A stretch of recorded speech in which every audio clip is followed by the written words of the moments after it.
Okay. हाँ जी, very good morning all of you, सभी का बहुत बहुत स्वागत है। फटाफट आ जाइए, ज्वाइन कर लीजिए। मिचामी दुगड़म जय जिनेन्द्र तुषा जी, गुड मॉर्निंग। हाय श्रुति, very good morning. Mishra ji नहीं आए अभी तक, इंतजार करते हैं 1 मिनट और फिर हम लोग करते हैं लाइव क्लास की शुरुआत। The normal setup time as its required always, है ना। बड़ा मजा आने वाला है आज की क्लास में, बहुत अमेजिंग सा कंसेप्ट हम लोग देखने वाले हैं आज की क्लास में। ओके, मैं तैयार हूं। मैं और मेरा काढ़ा ये यहाँ पर रेडी है ना। चलिए, रेडी है सभी जने, करें शुरू। On the count of 3, 2, 1 and let's get started. नमस्कार, गुड मॉर्निंग, सत श्री अकाल, आदाब, स्वागत है सभी का CA intermediate, C for costing and C for common sense की रेगुलर बैच में। आप लोग मुझे लाइव देख रहे हैं, लेकिन वो सभी बच्चे जो बाद में मुझे रिकॉर्डेड देखेंगे, सबको मेरा प्रणाम, सबको मेरा सलाम। लेक्चर नंबर 29 है बैच का, एम्प्लॉय कॉस्ट का लेक्चर नंबर 3 है। एक बार क्विकली नजर डालते हैं ट्रैकर की तरफ, किस तरीके से बैच प्रोग्रेस हुआ है। Absolutely stunning, mind blowing. Mishra ji good morning. आज की डेट है 14 अप्रैल 2026। लाइव क्लास जिस दिन मैं ये ले रहा हूं, रिकॉर्डिंग्स ऑब्वियसली होती जा रही है, और यहां पर आप लोग देख रहे हैं बहुत ही खूबसूरती से हमारा ये बैच पूरी तरह चल रहा है। लेक्चर 27 में ये टॉपिक हमने स्टार्ट किया था, 28 कल हुआ था, बहुत बढ़िया लेक्चर हुआ। 27 के अंदर मैंने आपको बेसिक्स बताया चैप्टर का कि हाउ इज एम्प्लॉय कॉस्ट और employ is different from material and what is human resource management. और इसकी एक जीती जागती घटना कल हो गई नोएडा में, सेक्टर 62 में। न्यूज ऑन करके देखिएगा तो पता चलेगा कि एक ऑर्गेनाइजेशन है, कंपनी नाम नहीं लेना चाहूंगा, उस कंपनी के एम्प्लॉयज ने कल हंगामा कर दिया, क्योंकि कंपनी जो है अपने एम्प्लॉयज की सैलरीज नहीं बढ़ा रही थी, इंक्रीमेंट्स नहीं कर रही थी, अप्रेजल्स नहीं कर रही थी। तो यार ये बात तो फैक्ट है कि एम्प्लॉयज जो है मटेरियल से बहुत अलग होते हैं, क्योंकि उनके अंदर फीलिंग्स होती है ना। We understood the concept of efficiency. Shruti ma'am की रीडिंग स्पीड को बेंचमार्क बनाकर हम लोगों ने एफिशिएंसी कैलकुलेट करना सीखा। ये भी मैंने बताया था कि कंसेप्ट ऑफ एफिशिएंसी बहुत इंपॉर्टेंट है even in the topic of standard costing. फिर कल जो क्लास हमारी हुई बहुत बढ़िया हुई। कल की क्लास में हमने टाइम एंड मोशन स्टडी के बारे में पढ़ा। सिर्फ पढ़ा ही नहीं, मैंने आपको समझाया कि टाइम कीपिंग किसे कहते हैं, टाइम बुकिंग किसे कहते हैं। मैंने आपको समझाया कि स्टडी डायरी कैसे मेंटेन करते हैं, और उम्मीद करता हूं कि आपने स्टडी डायरी मेंटेन करना चालू किया होगा। बाकी तो बस मैं सिर्फ उम्मीद कर सकता हूं, काम आपका है। तो स्टडी डायरी मेंटेन करते हैं तो आपके सामने डेटा होता है, ब्लैक एंड व्हाइट में डेटा जनरेट्स इंफॉर्मेशन, है ना। अच्छा, मेंटेन किया है तो फोटो शेयर करना मेरे पास, मेरे साथ डीएम कर देना। नंबर 909 से चालू होता है, 464 से खत्म होता है। तो फोटो शेयर कर देना, कुछ भी इंप्रोवाइजेशन के पॉइंट होंगे तो मैं आपको रिप्लाई कर दूंगा। तो डेटा अगर आपके पास होगा तो आप उससे इंफॉर्मेशन जनरेट कर सकते हैं। इंफॉर्मेशन मतलब रिपोर्ट्स जनरेट कर सकते हैं, और डेटा इंफॉर्मेशन रिपोर्ट्स आपके पास होगी तो आप उसके बेसिस पे करेक्टिव डिसीजंस ले सकते हैं। तो no data no information, no information no decision. Study diary will help you to give you that data. जैसे एक ऑर्गेनाइजेशन के पास टाइम एंड मोशन का डेटा होता है। हमने वो रोलर स्केटिंग का एक एग्जांपल देखा था, मैंने आपको बताया था कि कैसे एम्प्लॉयज जिनको फैक्ट्री के अंदर बहुत ज्यादा घूमना फिरना पड़ता था, उनका आइडल टाइम बहुत ज्यादा जनरेट होता था। एम्प्लॉयज का कहना था कि भैया ये जो है ये है बिल्कुल पूरी तरह नॉर्मल आइडल टाइम, जबकि ये नॉर्मल आइडल टाइम कंपनी का लॉस हो रहा था। भाई साहब, नॉर्मल आइडल टाइम का मतलब क्या, which is uncontrollable, beyond your control. अब ये जो नॉर्मल आइडल टाइम है, इसको कैसे रिड्यूस किया जाए। तो मैंने आपको एग्जांपल दिया कि कंपनी ने क्या किया, अपने एग्जिस्टिंग एम्प्लॉयज को स्केटिंग सिखा दी, और कहा कि आप कंपनी के अंदर जब घूमेंगे तो आप स्केटिंग यूज करेंगे ताकि आपका ट्रेवल टाइम कम होगा। है ना, amazing idea. Now idol time का कंसेप्ट देखा। आइडल टाइम का कंसेप्ट देखने के बाद मैंने ये बताया कि आइडल टाइम दो टाइप के होते हैं, नॉर्मल आइडल टाइम भी होता है, एबनॉर्मल आइडल टाइम भी होता है। उसका अकाउंटिंग ट्रीटमेंट देखा, सिंपल सी चीज है, नॉर्मल आइडल टाइम का कोई अलग से ट्रीटमेंट नहीं होता है। नॉर्मल आइडल टाइम नॉर्मल छे, तो नॉर्मल आइडल टाइम नो ट्रीटमेंट शू छे। As a result of normal idle time, effective rate per hour has inflated, that is it increased. So जो आपका इफेक्टिव रेट पर आवर पहले 61.25 था, वो बढ़कर हो जाता है 70 रुपए। बस ये नॉर्मल आइडल टाइम, भ्रम समझ के उसे भूल जाओ। एबनॉर्मल मतलब क्या, जो कि कंट्रोलेबल होता है। कई सारे रीजंस हो सकते हैं, पावर फेलियर हो सकता है, disruption in supply of raw material हो सकता है, नेचुरल कैलामिटी, क्लाइमेटिक कंडीशंस हो सकते हैं, war, social unrest, pandemic, strike, कुछ भी हो सकता है, लेबर इनएफिशिएंसी भी हो सकती है। तो ये एबनॉर्मल आइडल टाइम जो है, ये हमारा नुकसान होता है। तो हम इस नुकसान को कहां डेबिट करेंगे? कॉस्टिंग P&L अकाउंट में डेबिट करेंगे। क्वेश्चन नंबर 1 हम लोगों ने देखा था, मॉड्यूल का इलस्ट्रेशन नंबर 1 था, बढ़िया छासू थक्कास एकदम मजेदार क्वेश्चन था। क्वेश्चन के अंदर हमने इफेक्टिव आवर्ली रेट निकालना सीखा। क्वेश्चन नंबर 2 और भी बढ़िया था, क्योंकि यहां पर हमको वैल्यूएशन करना था, कैलकुलेशन करना था normal as well as abnormal idle time का। आई होप आपने ये किया होगा। कल मैंने पोस्ट क्लास आपको क्या करना है वो पूरी स्ट्रेटेजी बना कर दी। You have to revise time and motion study, read triple A book, page number 3.1 to 3.3 किया होगा, उम्मीद करता हूं। Resolve question number 1 and 2, resolve question number 1 and 2 in the rough book, जो हमने क्लास में किए थे। और उसके बाद में क्वेश्चन नंबर 3 आपको होमवर्क करना था, जो मैं उम्मीद करता हूं आप लोगों ने किया होगा। चेक कीजिएगा सब लोगों ने किया है क्या। तो एक बार क्या करते हैं, पहले क्वेश्चन नंबर 3 सॉल्व कर लेते हैं पूरा, है ना, और फिर उसके बाद में आगे बढ़ते हैं। जस्ट मुझे 1 मिनट दीजिएगा, फिर आज हम कुछ इंटरेस्टिंग चीज देखने वाले हैं माय डियर फ्रेंड्स। जैकास नंजू, ओके जस्ट अ मिनट।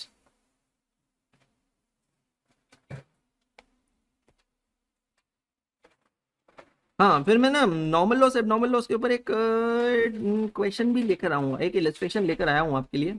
आपको उसको सॉल्व करना है, वैल्यूएशन का है ना, मतलब ऐसे ही है, ऐसा कुछ खास नहीं, पर ऐसे ही मजा आएगा। ओके, क्वेश्चन नंबर 3 અહીંયા છે। पुराने जमाने में ना स्कूल्स में जो हमारे टीचर्स होते थे वो चौक और डस्टर्स यूज करते थे। आए हाय, बस वो एक अपॉर्चुनिटी होती थी, बोर्ड मिटाने के लिए टीचर पलटेगा या पलटेगी, या ये है वो ना, हमारे स्टूडेंट्स का ना एक जोन होता था मैन, एक जोन हुआ करता था कि हाँ अब हमारे टीचर पलटेंगे तब हम बातें करेंगे। आई एम सॉरी यार, मैं आपको ऐसा कोई मौका यहाँ दे नहीं पा रहा हूँ, है ना। वेल मेरी क्लास में चिल है भाई, कर लो बातें कर लो, वर्चुअली बातें कर लो, क्या फर्क पड़ता है, मैं भी पढ़ लूंगा थोड़ी बहुत। चलिए शुरू करें क्या? Okay, question number 3 ICI module का क्वेश्चन है, अच्छे से देखना है, पढ़ना है, समझना है, आगे बढ़ना है। आई होप क्रॉस रेफरेंसिंग दिया होगा कि रजिस्टर के कौन से पेज नंबर पे क्वेश्चन को आपने सॉल्व किया है। ऐसा सिमिलर क्वेश्चन नवंबर 2020 की कोविड की पेंडेमिक की एग्जामिनेशन में पूछा गया है ना। मई 2020 का अटेम्प्ट कैंसिल हुआ था, नवंबर 20 में अटेम्प्ट हुआ था। Calculate the earnings of A and B from the following particulars for a month and allocate the employee cost to each job X, Y and Z। दो वर्कर है हमारे पास, एक का नाम है A, दूसरे का नाम है B, और ये दोनों वर्कर मिलके 3 जॉब्स कर रहे हैं, job X, job Y, job Z। अब हमें क्या करना है, हमें कैलकुलेट करनी है earnings of worker A and worker B। Earnings, ठीक है, मतलब कितना कमाया। हमें इनके जॉब का जो पेमेंट का स्ट्रक्चर है वो पेमेंट का स्ट्रक्चर दिया है कि इनके बेसिक वेजेस हैं 10,000 एंड बी का है 16,000। वाह, मैं भी हूं। इनके डीएनएस अलाउंस है 50%। डीएनएस अलाउंस किसका होता है? 50% of what? It is generally percentage of basic salary, है ना, basic wages. Contribution to provident fund is 8%, 8%। Contribution to employ state insurance is 2%, 2%। And over time का मतलब क्या होता है? तो जब आप नॉर्मल वर्किंग आवर्स से ज्यादा काम करते हैं या किसी छुट्टी वाले दिन काम करते हैं ना, तो उसको ओवरटाइम कहा जाता है, वो है 10 आवर्स। यहां पर the normal working hours for the month are 200। Overtime is paid at double the total of the normal wages and DNS allowance. Employers contribution to state insurance and provident fund are at equal rate with employees contribution. The two workers were employed on job X, Y and Z in the following proportions। तो basically हमको इनकी total जो भी earnings है वो निकालनी है, और फिर ये बताना है कि इन लोगों ने जो इंडिविजुअली जॉब पे काम किया है X, Y और Z पे, उसमें कितनी लेबर कॉस्ट चार्ज होगी। जी, my only intention to give you this question in homework was to give it a try. I strongly believe most of you would have not been able to do it. That's absolutely fine. Now before I start explaining this question, let me explain you couple of concepts first. आप उसको सुन लीजिए, समझ लीजिए, और चाहिए तो लिख भी लीजिए। अगर आपने क्वेश्चन सॉल्व किया है तो सोल्यूशन के बाद लिखें, सॉल्व नहीं किया है तो सोल्यूशन के पहले लिखें, पर चीजों को सबसे पहले समझें एक एक कर, ठीक है। 2 कंसेप्ट मुझे प्राइमरी यहां पर समझाना है, 2 या 3 कंसेप्ट, उसके बाद मैं ये क्वेश्चन आपके साथ सॉल्व करूंगा, ठीक है। नाउ हमने सबसे पहली चीज क्या देखी है, जो अभी तक हमने देखा है, ठीक है, हमने देखा है कि हम अपने वर्कर्स को जितने घंटों का पेमेंट करते हैं उसको कहते हैं आवर्स पेड, और उसमें जितने घंटों का हमें काम मिलता है उसे हम कहते हैं आवर्स वर्कड। तो जितने घंटों का पेमेंट किया है, अगर उससे कम घंटों का हमें काम मिलता है तो हम टेक्निकली उसको क्या कहते हैं, हम उसको कहते हैं आइडल टाइम। क्या कहते हैं? Idle time. जो अभी तक हमने किया बस उसी को मैंने फॉर्मूला को वापस लिखा है, एंड आई स्ट्रांगली बिलीव आप अपनी फॉर्मूला बुक अपडेट कर रहे हैं। याद है ना भाई लोगों क्या सिखाया मैंने? रजिस्टर नंबर 1 के पिछले 20 पेजेस आपको फॉर्मूला बुक बनानी है, इररिस्पेक्टिव ऑफ द चैप्टर। पूरे सिलेबस में जितनी भी फॉर्मूलाज हम लोग देखेंगे उसकी लिस्ट बनानी है। आई होप अपडेट किया आपने। आइडल टाइम का मतलब समझ गए, कोई पंगा नहीं, कोई परेशानी नहीं। अब चीज समझना, अब जो चीज हम देख रहे हैं वो है ओवर टाइम। ओवर टाइम का मतलब क्या? तो सपोज कीजिए हाइपोथेटिकली आपका ऑफिस का टाइमिंग जो है वो है ये बोले तो सर 10 AM को आपको ऑफिस आना है और 6 PM तक आपको ऑफिस में ठहरना है, रुकना है। तो ये हो गया आपका कन्वेंशनली ऑफिस टाइमिंग, 10 बजे से 6 बजे तक का। ठीक है, इसको मैं यहां लिख लेता हूं, ऑफिस टाइमिंग। अभी मत लिखो, सिर्फ सुन लो, समझ लो, देख लो। अब कभी कभी काम की ऐसी जरूरत पड़ती है, it is the need of an hour, it is the need of the work. कभी क्लाइंट की तरफ से प्रेशर होता है, कभी हमारी इनएफिशिएंसी होती है, कभी हम छुट्टी में होते हैं, कभी लेबर की शॉर्टेज होती है। मतलब ये सारे रीजंस होते हैं। इसकी वजह से हमें क्या करना पड़ता है, या तो हमें स्टे बैक करना पड़ता है। स्टे बैक का मतलब 6 बजे के बाद ऑफिस में रुकना पड़ता है, या फिर हमें सुबह जल्दी आकर काम करना पड़ता है।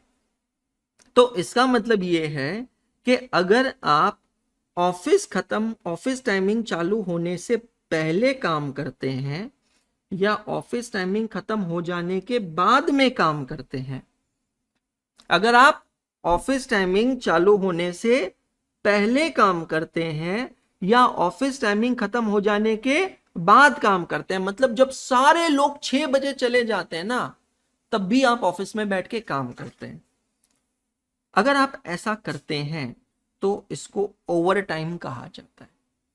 या फिर अगर आप उन दिनों पे काम करते हैं जो कि एक्चुअली बाकी लोगों के लिए छुट्टी होती है। Suppose it is Sunday, obviously किसी कंपनी में सैटरडे भी छुट्टी होती है तो वो सैटरडे भी कवर होगा।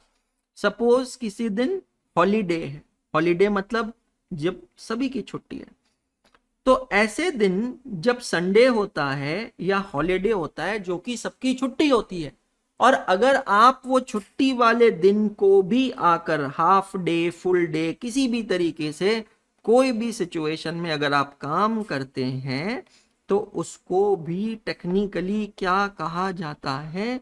It is then considered as over time. समझ में आ रहा है आपको? इसको ओवर टाइम कहते हैं, इसको ओवर टाइम कहते हैं। और ये नीचू वाला जो है ना, ये नीचू वाला, इसको भी ओवर टाइम कहते हैं। Are you getting my point? मतलब फिर अंशुल सर एक बात बताओ, अगर मैं 10 से 6 ऑफिस टाइमिंग में काम कर रहा हूं तो उसको ओवर टाइम कहते हैं क्या? नहीं, उसको ओवर टाइम नहीं कहते। ओवर टाइम मतलब समय से ज्यादा, समय से ज्यादा जब आप काम करते हो तो उसको क्या कहते हैं? Over time. अब एक बात बताओ, ओवर टाइम करना मैंडेटरी है क्या? Is it mandatory to do over time? Answer is no, not at all. It is not mandatory to do over time at all. Please understand, कोई भी एम्प्लॉयर अपने एम्प्लॉय को ओवर टाइम के लिए force नहीं कर सकता है कि भैया आपको ओवर टाइम करना ही करना है। It is a favour, it is a courtesy. Employer wants employee to work more before the working hours, after the stay back, after office hours, or if he wants to work get the work done on the weekends, on the Sundays, or on the holidays, then he will have to request or he will have to motivate the employees. So see, nowadays na in the startup culture there are two different universe going on. The first is the kind of the PSUs like State Bank of India, Hindustan Aeronautics Limited, where genuinely employees are coming at 10 o'clock, going at 6 o'clock. Trust me. And on the other side, you take example of private sector. Especially, I would like to mention startups over here. Okay? Now, what is the difference in the working culture of these two different organizations? If you're working in a very well-established public sector undertaking like State Bank of India, so you get a good okay salaries. Okay, you get okay salaries. You hardly get any incentives मतलब additional कोई benefits मिलते हैं. You hardly get any kind of targets. You do have targets, but they are not very aggressive type of targets. They are like manageable, chaseable targets. But on the contrary, if you are working in a private sector, if you go to a startup, you will get a lot of money. You will be paid hell lot of money, huge salaries, huge perk visits, and moreover, you will be surprised to know that in private sector and especially startups, your incentives at times are multifold of your salaries, your basic DA salaries multifold, because they believe in simple one formula: perform or perish. Either you perform or you will perish at all. मतलब आप अगर काम नहीं कर सकते हो तो हमें आपकी जरूरत नहीं है, और अगर आप काम कर सकते हो तो हम आपको जरूरत से ज्यादा पे करेंगे. इंसेंटिव मतलब PLI. आज का हमारा पूरा लेक्चर ही इसी के ऊपर है, PLI, परफॉर्मेंस लिंक इंसेंटिव के ऊपर. लिखेंगे उसको बाद में. तो आपको टारगेट्स दे दिए जाते हैं कि भैया ये टारगेट्स हैं, इतने सेल्स में अगर आप हैं तो ये इतने यूनिट्स आपको बेचना है, कुछ भी करके बेचना है. मार्केटिंग में तो ये आपके टारगेट्स हैं, प्रोडक्शन में तो ये आपके प्रोडक्शन के टारगेट्स हैं. तो हर एक के टारगेट्स हैं. ये टारगेट्स आपको अचीव करना है. अगर ये टारगेट्स आपने अचीव कर लिए तो आपको हम जो पे कर रहे हैं सैलरी, उसके ऊपर कुछ अमाउंट पे करेंगे. अब यहां पर अगर आप देखोगे ना तो एक रैट रेस लगी होती है. शुरुआत में तो सब कुछ बहुत अच्छा लगता है, till the time your hunger for money is satisfied to a larger extent. See, हर एक इंसान पैसे को लेकर भूखा है. Let's not shy away from this fact. गलत भी नहीं है. Money is a very important means, it's a very important resource. और जो ये कहता है कि पैसा जो है वो आपके लिए गद्दा खरीद सकता है, नींद नहीं खरीद सकता है, पैसा आपके लिए खाना खरीद सकता है, भूख नहीं खरीद सकता. देखो एक second, cut the crap man, cut the Krebs.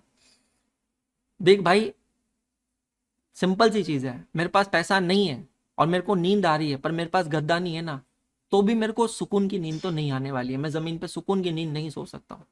चल, मेरे पास भूख है, बहुत भूख है, पर पैसा नहीं अपनी भूख मिटाने के लिए, तो भी मैं खुश नहीं. I am not saying that money can buy happiness, but what I am saying is money can certainly buy you lot of stuff which will not make you sad, or which will make you happy. That's very important. So chasing money is not wrong at all.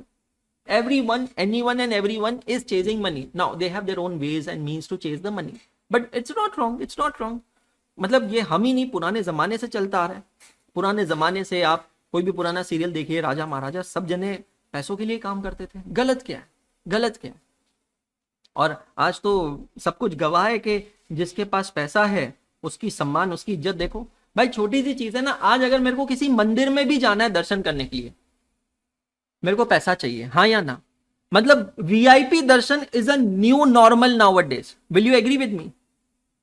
मैं अभी आपको मैंने कहा मेरी classes नहीं है 18 तारीख से. We are going to Trimbakeshwar. It's a jyotirlinga, Maharashtra में है, नासिक के पास में त्र्यंबकेश्वर ज्योतिर्लिंग है. क्या है? The moment we have planned it, the first thing that we have to keep in mind is VIP darshan. Yep. Because either you pay for it or you stand in queue for 5, 6, 7 hours, 10 hours. Couple of days back, we went to a temple in Rajasthan. उसका नाम है सावरिया सेठ. सावरिया सेठ is very rich god. We went to Tirupati Balaji कुछ समय पहले. We went to Salasar Balaji, Khatu Shyam ji, Jeen Mata ji in Rajasthan. Trust me, let's be very honest. आप किसी भी मंदिर में जाओगे ना, मैं आपको सच बताऊं, नो ऑफेंस टू एनीवन, किसी की धार्मिक भावनाएं को ठेस ना पहुंचाते हुए, ब्रो दुकान खोल रखी है सबने. भगवान ने नहीं, पर भगवान के जो दलाल लोग हैं ना, उन्होंने दुकान नहीं खोल रखी. मुझे सच बताओ, अगर आप ये अभिषेक करवाते हो, ये हवन करवाते हो, तो हम आपको डायरेक्ट दर्शन करवाएंगे। हम लोग इंदौर में बैठे हैं, उज्जैन महाकाल के बहुत नजदीक बैठे हैं। ट्रस्ट मी, हमको भी जब भी महाकाल जाना होता है वीआईपी दर्शन ही करना होता है। This is the sad reality. You are absolutely right Mishra ji, you are absolutely right. अब अगर मुझे आज भगवान के दर्शन भी करने हैं ना, तो भाई मुझे पैसा चाहिए। तो तुम कैसे कैसे कह सकते हो कि पैसा जो है वो सबसे इंपॉर्टेंट नहीं है? हाँ, पैसे से तुम बिस्तर खरीद सकते हो, नींद नहीं करते, इधर एक रख के दूंगा मैं। साईं बाबा गया था, मैं 2 बार का एक्सपीरियंस शेयर करता हूँ। एक बार गया था नॉर्मल टिकट में, जब पता नहीं था, समझता नहीं था। नॉर्मल टिकट, नॉर्मल टिकट मतलब कोई टिकट नहीं, नॉर्मल लोग, भगवान की भक्ति है ना, साईं बाबा की जय, साईं बाबा की जय, साईं बाबा की जय। 4 घंटे लगे मुझे लाइन में, 4 घंटे। ट्रस्ट मी, हालत टाइट हो गई थी। 4 घंटे, 4 घंटे लाइन में लग के भी जब बाबा के सामने पहुंचे ना, 3 सेकंड के दर्शन, 3 सेकंड। और वो भी आप समझ लो मूविंग लाइन थी, बस मूविंग लाइन में 3 सेकंड। हाँ, लेकिन वो 4 घंटों की लाइन में कम से कम हमारे सामने 10 स्क्रीन लगी थी। स्क्रीन के ऊपर हम साईं बाबा के दर्शन कर रहे हैं। मेरे को एक बात बताओ, अगर मुझे स्क्रीन पे ही दर्शन करने हैं, तो मैं क्यों ना अभी YouTube चालू कर दूं और YouTube पे मैं लाइव फीड में जिस भगवान के चाहूं, इंक्लूडिंग केदारनाथ जी, बद्रीनाथ जी, सबके दर्शन मैं कर सकता हूं। अगर मुझे स्क्रीन पे ही दर्शन करने होते थे, तो मैं क्यों साईं बाबा के मंदिर जाता था, इतना दूर शिरडी जाता था। 4 घंटे में लाइन में लगा, ना जाने कितने लोगों से झगड़ा हुआ है लाइन के अंदर, मैं सच बता रहा हूं। भूख लगी है, प्यास लगी है, सुसु लगी है, बैठने का मन करता है, बट व्यवस्था कहीं है कहीं नहीं है, पर आप 4 घंटा लाइन में लगे हो। मैं दूसरी बार साईं बाबा के दर्शन करने गया था कुछ सालों बाद, वीवीआईपी में दर्शन करने गया था। एक एमएलए का लेटर आया था, एक एमएलए के बेटे के दोस्त के साथ में गया था। आप बिलीव करोगे, वहां पे 4 नंबर गेट है, 4 नंबर गेट से जहां से वीवीआईपी की एंट्री होती है, वहां से अंदर जाके दर्शन करके बाहर मैं 9 मिनट में वापस आ गया। 9 minutes. This is the sad reality. धर्म की, धार्मिक की धज्जियां उड़ा रखी है हम लोगों ने, सीरियसली। 9 मिनट में मैं वापस आया, जिसके अंदर आप बिलीव नहीं करोगे, मैं 5 मिनट साईं बाबा के सामने खड़ा था। मेरे को बकायदा ऑफिस में ले गए, मेरे को उन्होंने वो साईं बाबा का गमछा ओढ़ाया, नारियल दिया, मतलब I can't tell you man. 5 minute में बाबा के सामने खड़ा था, 4 मिनट आने जाने का समय लगा, 9 मिनट के अंदर मैं दर्शन कर कर बाहर आ गया। जब पैसा नहीं था तब मुझे 4 घंटे लगे, 3 सेकंड का दर्शन हुआ। जब पैसा आया तब 9 मिनट में मैंने दर्शन किए। घर वालों को जब मैंने कहा, घर वाले ने कहा, बेटा तूने पहले वो 4 घंटे की लाइन में लगा ना, देख बाबा ने तेरे को पैसा दिया, इसीलिए तू दोबारा बाबा के यहाँ पैसा देकर आया और 9 मिनट में तूने दर्शन किए। कैसा लॉजिक हुआ भाई, कैसा लॉजिक हुआ, बताओ मेरे को। किसी भी मंदिर में जाओ, 400-500 की रसीद बहुत नॉर्मल होगी, और कुछ नहीं है तो मंदिर के दलाल वहां घूम रहे होंगे, हमसे प्रसाद ले लो, हम आपको हमारी दुकान के अंदर से एंट्री करवा देंगे। खाटू श्याम जी में चले जाना, यही हाल है। क्या कर लोगे, कुछ नहीं कर सकते भैया। देखो, फालतू की बातें करो मत, पैसा होना सिंपल है, पैसा होना। लोग पैसा कमाने को क्या नहीं करते, अपना देश छोड़ देते, अपना घर छोड़ देते, परिवार छोड़ देते, सब छोड़ देते, हमको पैसा होना। तो अगर मुझे मेरे एम्प्लॉय को मोटिवेट करना है ओवर टाइम करने के लिए, तो एक ही मोटिवेशन है, और वो है फाइनेंशियल मोटिवेशन। मानते हो कि नहीं? अब अगर मैं मेरे एम्प्लॉय को कहूंगा, भैया तू मेरे यहाँ पे एक्स्ट्रा काम कर, हम तुमको समोसा खिलाएंगे, कचौरी खिलाएंगे, एम्प्लॉय बोले एक काम कर, तू मेरे घर पे आ, मैं तेरे को बिना ओवर टाइम किए ना समोसा कचौरी खिलाता हूँ, साथ में चटनी अलग।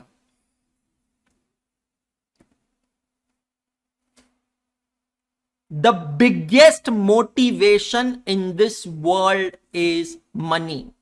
बाकी सब बकवास है।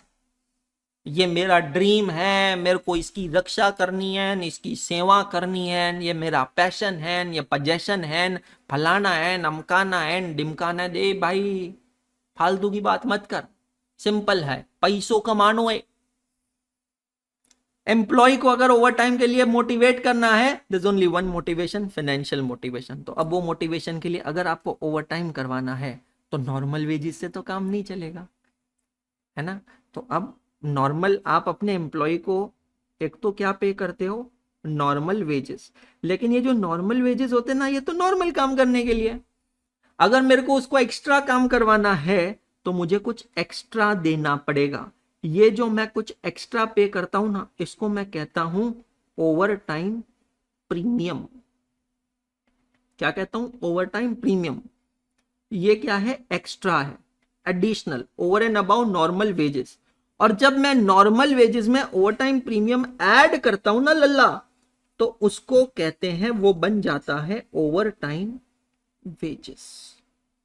क्या बन जाता है? Over time wages.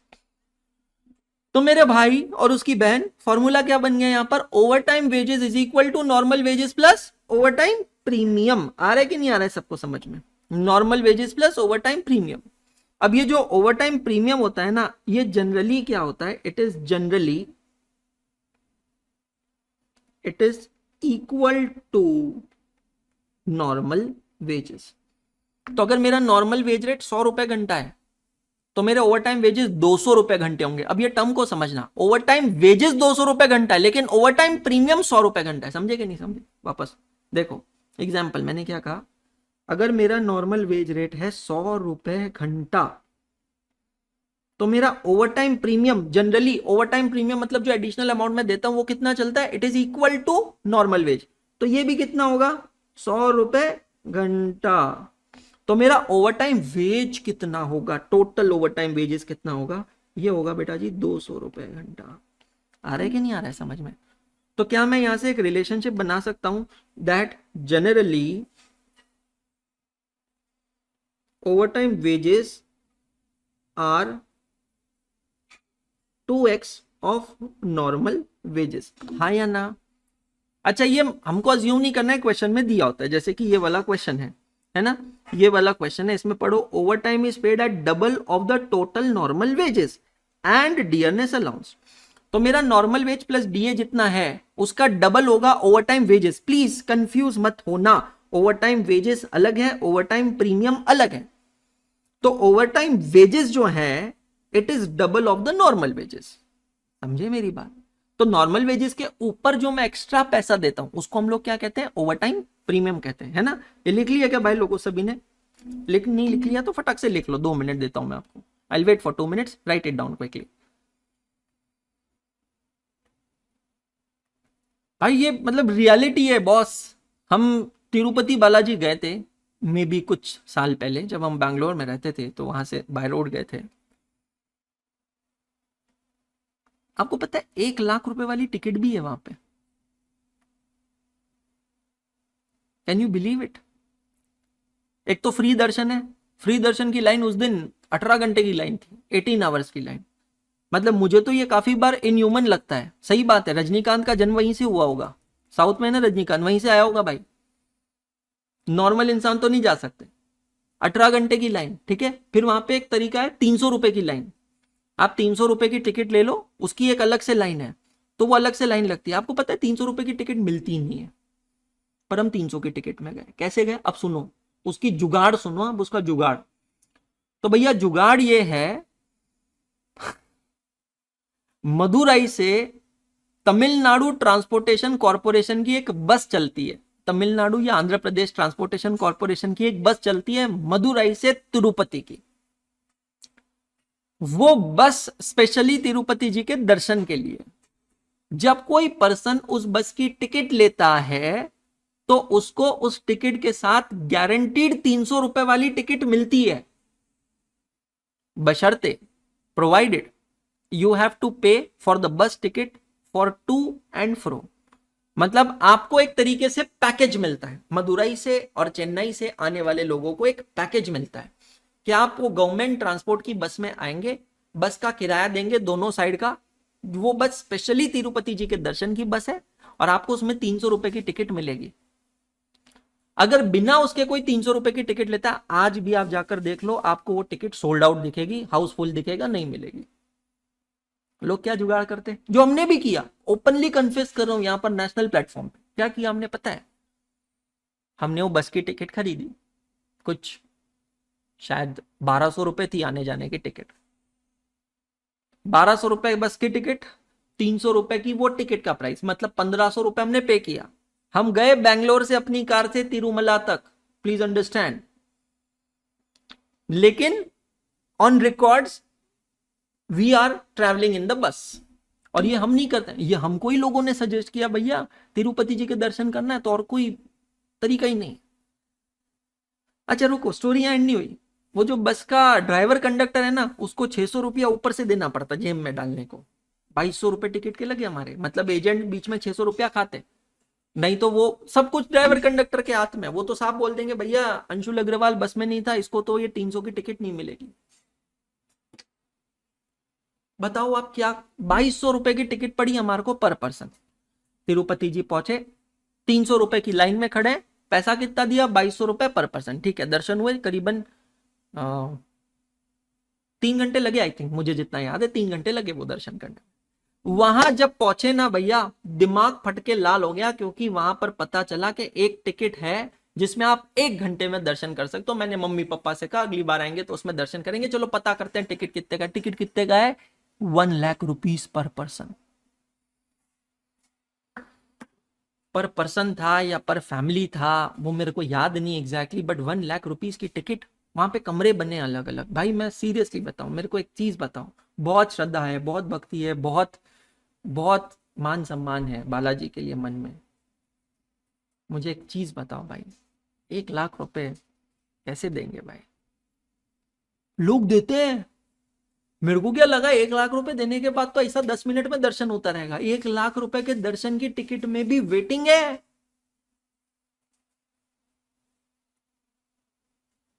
और भाई चल क्या रहा है, सीरियसली चल क्या रहा है? हाउ विल, आई मीन कैसे करेंगे? Think about it. प्रयागराज में महाकुंभ लगा था, लिख लिया ना, लिख रहे हो जब तक की कमेंट्री है ये एक्स्ट्रा का ज्ञान। प्रयागराज में महाकुंभ लगा था, लोगों की बैंड बज गई।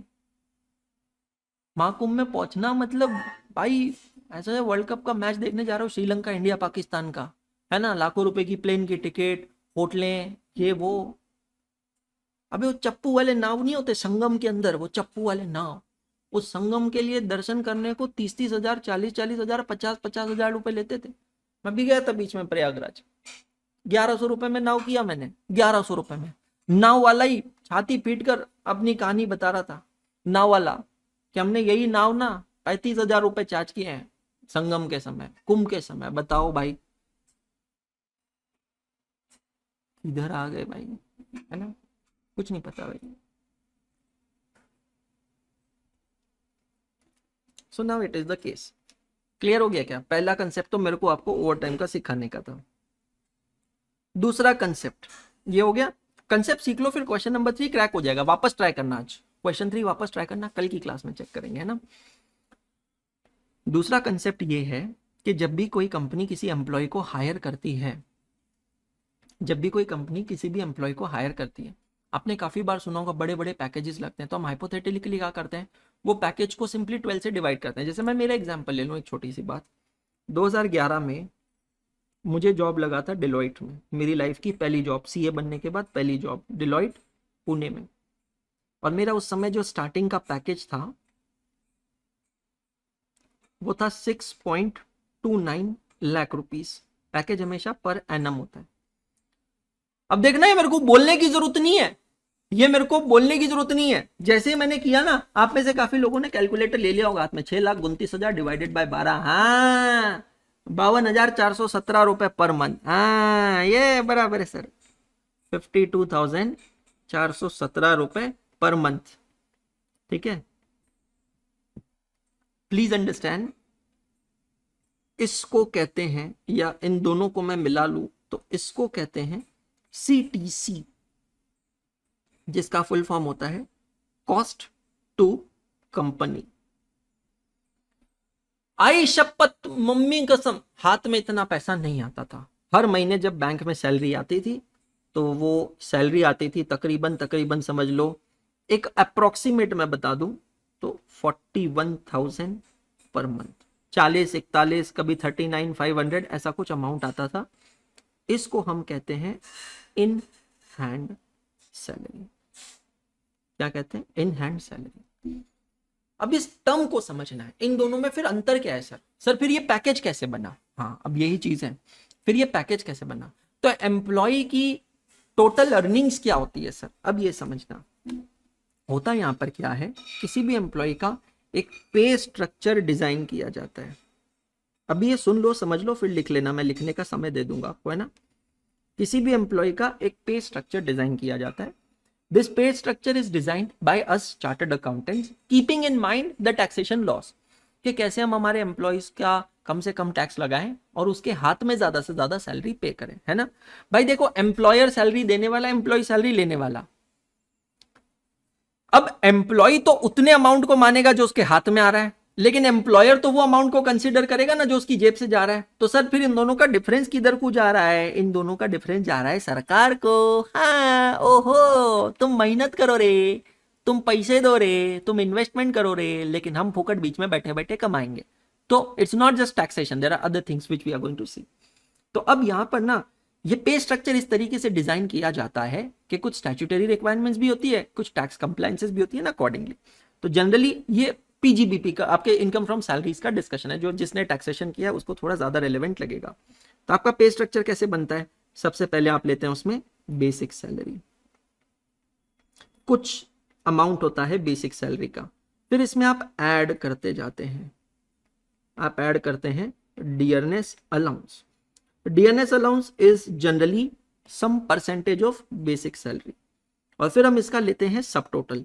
ये सब टोटल ना हमारे सबसे ज्यादा काम आता है, बेसिक प्लस डीए, है ना, बेसिक प्लस डीए। अब इसके ऊपर कुछ एडिशनल अर्निंग्स एम्प्लॉय को मिलती है, जैसे कि क्या? तो भाई लोगों, किसी किसी कंपनी में किसी तरीके का बोनस होता है या इंसेंटिव होता है। बोनस इंसेंटिव के लिए मैं एक और वर्ड यूज करूंगा, PLI, जो अगला हमारा डिस्कशन है, आज के लेक्चर का डिस्कशन है। PLI का फुल फॉर्म है परफॉर्मेंस लिंक इंसेंटिव, मतलब आपके वो इंसेंटिव्स जो डायरेक्टली प्रोपोर्शनेट होते हैं आपके परफॉर्मेंस से, टारगेट बेस्ड इंसेंटिव्स होते हैं, ठीक है। फिर इसके अंदर ऐड होती है HRA। HRA मतलब हाउस रेंट अलाउंस। कहां देखा है आपने? देखा है under section 10(13)A of income tax act 1961। अभी नए एक्ट की बात नहीं कर रहा हूं मैं, 1961 के एक्ट की बात कर रहा हूं, ठीक है, 10(13)A। फिर आपको any other type of allowances मिल सकते हैं, है ना। टेलीफोन अलाउंस मिलता है, ड्राइवर अलाउंस मिलता है, पेट्रोल अलाउंस मिलता है, चिल्ड्रन एजुकेशन अलाउंस मिलता है, सिटी कॉम्पेंसेटरी अलाउंस मिलता है। कभी कभी आप किसी डेंजरस शहर में रहते हैं, डेंजरस जगह पर रहते हैं, तो वहां पर रहने के लिए आपको कुछ एडिशनल अलाउंसेस मिलते हैं, ठीक है। अगेन ये सब सेक्शन 10 के अंदर इनकम टैक्स में आपने पढ़े होंगे। अब इन सब के अलावा यहां पर ऐड होता है, जो इंपॉर्टेंट है वो समझना, वो है एम्प्लॉयर्स कंट्रीब्यूशन टू, 3 चीजों में, प्रोविडेंट फंड, चलो 2 ही चीजें लिखता हूं, ESI, एम्प्लॉय स्टेट इंश्योरेंस। अब what is the meaning of this employer contribution? तो बेसिकली हम लोग यहां पर बात कर रहे हैं एम्प्लॉय के रिटायरमेंट बेनिफिट्स की, कि जब भी कोई एम्प्लॉय रिटायर हो जाएगा तो उसके रिटायर होने के बाद उसकी लाइफ कैसे उसकी लाइफ कैसे चलेगी। तो उसके कुछ बेनिफिट्स जो है ना, हमको अभी से प्लान करने होते हैं, उनको कहते हैं रिटायरमेंट बेनिफिट्स। उन रिटायरमेंट बेनिफिट्स में एक होता है प्रोविडेंट फंड। बिल्कुल बेसिक बता रहा हूं, प्रोविडेंट फंड के अंदर आपको एक लमसम अमाउंट मिलता है। जिस दिन आप सुपर एन्युटी अचीव कर लेते हैं, आपकी रिटायरमेंट हो जाती है, आपको एक लमसम पैसा मिलता है। दूसरा होता है पेंशन फंड। बहुत कम लोग होते हैं जिनको इन दोनों में डिफरेंस पता होता है। पेंशन फंड मतलब क्या होता है? आपको ये पैसा मंथली पे किया जाता है, लाइक सैलरी। अब सवाल ये आता है कि सर ये पैसा हमको कौन देता है? ये पैसा आपको गवर्नमेंट देता है। सर क्या बात कर, गवर्नमेंट का दिल इतना बड़ा नहीं पगले, तो समझ नहीं पाया। तो सर यहाँ है क्या, मैं आपको समझाता हूं ये मैकेनिज्म काम कैसे करता है। एक पूल बनता है ना, एक कॉर्पस बनता है। ये कॉर्पस मतलब कैपिटल, मतलब पूल। ये कौन बनाता है? ये आप बनाते हैं। आप बोले तो एम्प्लॉई बनाता है। मतलब while you are in employment, जब आप जॉब कर रहे हैं, नौकरी कर रहे हैं, तो आप क्या करते हैं, अपनी इनकम का एक हिस्सा, कुछ परसेंट आप सेपरेट निकालकर जमा करते हैं। सर हम ये किसके पास जमा करते हैं? ये पूल कौन मेंटेन करता है? ये पूल मेंटेन जो करता है उसका नाम है EPFO, employ provident fund organisation, जो कि गवर्नमेंट संस्था है, सरकारी संस्था है। इसका एक एक्ट बना, ये एक्ट कहता है कि कोई कंपनी चाहे तो खुद का भी प्रोविडेंट फंड बना सकती है। ठीक है, अभी मैं उस एक्ट में नहीं जा रहा हूं। अभी एक्ट कहती है कि भाई ये जो कॉर्पस है ना, ये कॉर्पस के अंदर इस कलेक्शन में बेसिकली एक पिगी बैंक है। इस पिगी बैंक में सिर्फ एम्प्लॉय पैसा नहीं डालेगा, हर महीने अपनी सैलरी से एम्प्लॉय कुछ पैसा काट कर डालेगा, लेकिन उतना ही पैसा एम्प्लॉयर भी कंट्रीब्यूट करेगा। मतलब मेरे दोस्त, ये जो कॉर्पस में पैसा इकट्ठा होगा, इसमें दो तरीके से पैसा आएगा। एक जिसे हम कहते हैं एम्प्लॉइज कंट्रीब्यूशन, दूसरा जिसे हम कहते हैं एम्प्लॉयर्स कंट्रीब्यूशन। आप समझ रहे हो? तो कुछ पैसा एम्प्लॉय, कुछ पैसा एम्प्लॉयर, दोनों मिलकर उस पिगी बैंक में डालेंगे। उस पिगी बैंक को संभालने की जिम्मेदारी है ईपीएफओ की। ईपीएफओ क्या करेगा? वो इस पैसे को इन्वेस्ट करेगा as per the government guidelines. Stock market में करते हैं नॉर्मली इन्वेस्ट, ठीक है, लेकिन स्टॉक मार्केट में कहां इन्वेस्ट करते हैं? ये गवर्नमेंट की गाइडलाइंस है, provident fund and pension act बना है इसके ऊपर। ईपीएफओ इस कॉर्पस को, इस पैसे को आपके बिहाफ पर, एम्प्लॉय के बिहाफ पर इन्वेस्ट करेगा, बराबर है। इन्वेस्ट करके वो इससे रिटर्न जनरेट करेगा और कुछ रिटर्न जो है वो वापस इसी पूल के अंदर ऐड करता जाएगा। तो बेसिकली ये जो पूल बनता है इसमें दो चीजें होती है, एक तो होता है कंट्रीब्यूशन और दूसरा होता है इस पे इंटरेस्ट। तो ये पूल बढ़ता जाता है। जैसे अभी करंटली 31 मार्च खत्म होने के बाद ईपीएफओ ने रेट अनाउंस किया कि भाई 8% से हम लोग ब्याज दे रहे हैं, इंटरेस्ट दे रहे हैं। तो अगर किसी ने 1000 रुपए जमा किए ना तो उसको 80 रुपए मिल जाएगा। समझ गए आप मेरी बात? तो आपका ये कॉर्पस जो है ये बढ़ता जाता है। कैसे बढ़ता जाता है? एक तो आप कंट्रीब्यूशन कॉन्स्टेंटली करते जाते हैं, दूसरा आपको एनुअली उस पर इंटरेस्ट मिलता जाता है। ये ईपीएफओ क्या करता है? इन्वेस्ट करता है। इन्वेस्ट करने के बाद जो रिटर्न आता है उस रिटर्न में से पहले खुद के चार्जेस डिडक्ट कर लेता है, क्योंकि ईपीएफओ में भी तो एम्प्लॉइज है, सैलरी है, ऑफिस है, रेंट है। चार्जेस डिडक्ट करने के बाद फिर जो नेट रिटर्न है उस नेट रिटर्न को ये यहां पर जमा कर देता है। ये समझ में आया क्या आपको? फिर ये सिलसिला कब तक चलता रहता है? ये सिलसिला आपकी सुपर एनुएशन एज तक चलता रहता है, रिटायरमेंट एज तक चलता रहता है। इसके बाद क्या होता है? ईपीएफओ आपको, एम्प्लॉय को ये पैसा ट्रांसफर कर देता है दो अलग अलग तरीकों से। कुछ पैसा एम्प्लॉय को लंप सम पे कर देता है रिटायरमेंट पे, ताकि आपके कोई बड़े खर्चे हैं, खुद का घर खरीदना है, बिटिया की शादी करनी है, बच्चों की एजुकेशन है, कोई मेजर मेडिकल एक्सपेंस है वो फाइनेंस करना है, तो वो लमसम पैसा दे देता है। उसको हम लोग कहते हैं प्रोविडेंट फंड। क्या कहते हैं? Provident fund. और आप ही का जो ये कॉर्पस है उसका कुछ परसेंटेज डिफाइंड होता है। आप ही का जो ये कॉर्पस है उसका कुछ परसेंट अपने पास रखकर उसको आपको मंथली पे करता है, जैसे कि सैलरीज आपको आती थी। और इसको हम लोग क्या कहते हैं? Pension fund. ये कब तक चलता है? Till the time you are alive. Monthly pay till alive. जब तक आप जिंदा हैं आपको ये पैसा मिलता रहेगा। आप जिस दिन आपकी डेथ हो गई आपको ये पैसा नहीं मिलेगा, खत्म हो जाएगा। तो बहुत सारे लोगों को नहीं पता नहीं है कि पेंशन फंड किसे कहते हैं, प्रोविडेंट फंड किसे कहते हैं। ये डिस्कशन अब यहां पर हो गया हमारा। और ये पेंशन फंड, प्रोविडेंट फंड अलग अलग है क्या? हाँ ये है अलग, पर मम्मी दोनों की सेम है। मम्मी से मैं बोले तो क्या, दोनों का कॉर्पस यहीं से आता है। और ये कॉर्पस बनाता कौन है सर?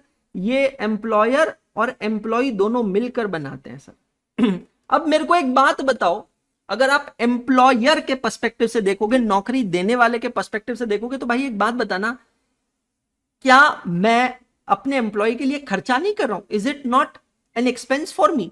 अगर मैं अपने एम्प्लॉय का प्रोविडेंट फंड का कंट्रीब्यूशन कर रहा हूं, is it not an expense for me? Answer is yes. तो it is a part of CTC, cost to company. भैया सीटीसी का मतलब होता है the total cost which is incurred by an employer for an employee. मेरे employee के लिए अगर मैं कोई भी खर्चा करता हूं, रत्ती भर भी खर्चा करता हूं, तो वो मैं सीटीसी, कॉस्ट टू कंपनी में ऐड करूंगा। मतलब ऑब्वियसली एम्प्लॉय की अर्निंग उतने से बढ़ रही है ना, पे आउट अभी नहीं होगा पर अर्निंग तो बढ़ेगी। तो मैं क्या करूंगा, bonus, HRA, other allowance, employer contribution to provident fund और ईएसआई। ईएसआई भी मतलब क्या, insurance. If there is a death और disability while being on employment, अगर कोई एम्प्लॉय जब काम पे है, मैं ये नहीं कह रहा हूं फैक्ट्री गेट से निकलने के बाद, नहीं नहीं नहीं, आप फैक्ट्री के प्रीमाइसिस में हैं, आप काम कर रहे हैं, आप मशीन पे काम कर रहे हैं, अगर कोई बॉक्सेस आपके ऊपर गिर जाते हैं, कोई मशीन से चोट लग जाती है, कोई ट्रक का एक्सीडेंट हो जाता है within factory premises while being on employment, if there is a death और डिसेबिलिटी, जिसकी वजह से एम्प्लॉय का नुकसान होता है, तो उसको कंपेंसेट करने के लिए एक इंश्योरेंस होता है जो कि सरकारी है, उसे कहते हैं एम्प्लॉय स्टेट इंश्योरेंस। इसमें भी ऐसा ही होता है, कॉन्ट्रीब्यूशंस चलते हैं। क्लियर हो गया? तो मैं कंपनी जब ये देखूंगा और एम्प्लॉय को बोलूंगा भाई मैं तेरे को कितना पे करता हूं, तो मैं उसके अंदर ये भी कैलकुलेशन करूंगा। ये भी क्लियर हो गया क्या? ये सब कर लेने के बाद जो मुझे टोटल मिलेगी ना बेटा, इसको कहते हैं total CTC, cost to company. ये आपकी कंपनी की कॉस्ट है, समझ में आ रहा है? ये आपकी कॉस्ट टू कंपनी है, कंपनी के लिए कॉस्ट है, और ये टोटल क्या हो गया, अर्निंग्स ऑफ एम्प्लॉय। एक के लिए खर्चा, एक के लिए इनकम, बराबर है। लेकिन हाथ में इतना नहीं आएगा। मैंने क्या बताया था, डिलॉयट में मेरे को पैकेज कितने का था, 6.29, मतलब महीने का अगर मैं उसको सिंपली डिवाइड बाय 12 करूं तो 52,417, लेकिन हाथ में कितना आता था, 41,000 का। क्योंकि अब इसमें से होते हैं कुछ डिडक्शंस। सबसे पहला डिडक्शन होता है टीडीएस, इनकम टैक्स कटेगा, बराबर है। अब आपकी इनकम असेस की जाएगी, सेक्शन 15, 16, 17 इनकम टैक्स में आपने पढ़ा है, उसके हिसाब से इनकम टैक्स का टीडीएस होगा। दूसरा, employers contribution to provident fund, pension fund and ESI. मतलब मेरे दोस्त, ये पैसा तो मुझे सरकार को देना है ना, हाथ में थोड़ी देना, एम्प्लॉय को नहीं देना है। जैसे टीडीएस मैं किसको दे रहा हूं, प्लीज अंडरस्टैंड, लॉजिक समझना। टीडीएस डिडक्ट करके मैं किसको दे रहा हूं, इनकम टैक्स डिपार्टमेंट को। पीएफ का पैसा मैं किसको दूंगा, ईपीएफओ को। अच्छा, डिडक्शन सिर्फ एम्प्लॉयर का नहीं होगा, डिडक्शन एम्प्लॉइज कंट्रीब्यूशन भी होगा, employees contribution to provident fund और ईएसआई भी होगा। आप समझ रहे हो? और ये पैसा किसको जाएगा, ईपीएफओ को या ESIC, employ state insurance corporation, ये भी सरकारी संस्था है पैसा किसका, एम्प्लॉय का। लेकिन एम्प्लॉय के हाथ में नहीं जा रहा है, एम्प्लॉय का पैसा किसी और के हाथ में जा रहा है, कहीं और जमा हो रहा है। जैसे सिंपल है ना भाई, टीडीएस, टीडीएस क्या है, एम्प्लॉय का इनकम टैक्स एम्प्लॉयर को डायरेक्टली इनकम टैक्स डिपार्टमेंट को देना है, so that employee do not evade tax, tax की चोरी ना करें। ठीक उसी तरह ये स्टैट्यूटरी रिक्वायरमेंट है, employer has to deduct his share as well as employee's share and then deposit that money to EPFO और ईएसआईसी। और फिर यहां पर जो अमाउंट निकलेगा ये डिडक्शंस करने के बाद, ये होगा net amount payable to employee. Company के पर्सपेक्टिव से ये होगा amount paid, actual cash outflow, और एम्प्लॉय के लिए यह कहलाएगा इन हैंड सैलरी। क्या बन जाएगी बेटा जी, इन हैंड सैलरी। आखिर मेरे हाथ में कितना पैसा है वो चीज देखनी है हमें। आया सबको समझ में? तो एक तरीके से आपकी सैलरी स्लिप बन गई ना ये। तो अगर मैं ये वाली फिगर निकालूंगा ना, तो मेरी 52,417 रुपए बराबर है। लेकिन उसमें से ये सारी चीजें कट जाती है, कभी कभी अदर डिडक्शंस भी होते हैं, है ना। वो मैं चाहो तो, आप चाहो तो मैं लिख लेता हूं। कभी कभी यहां पर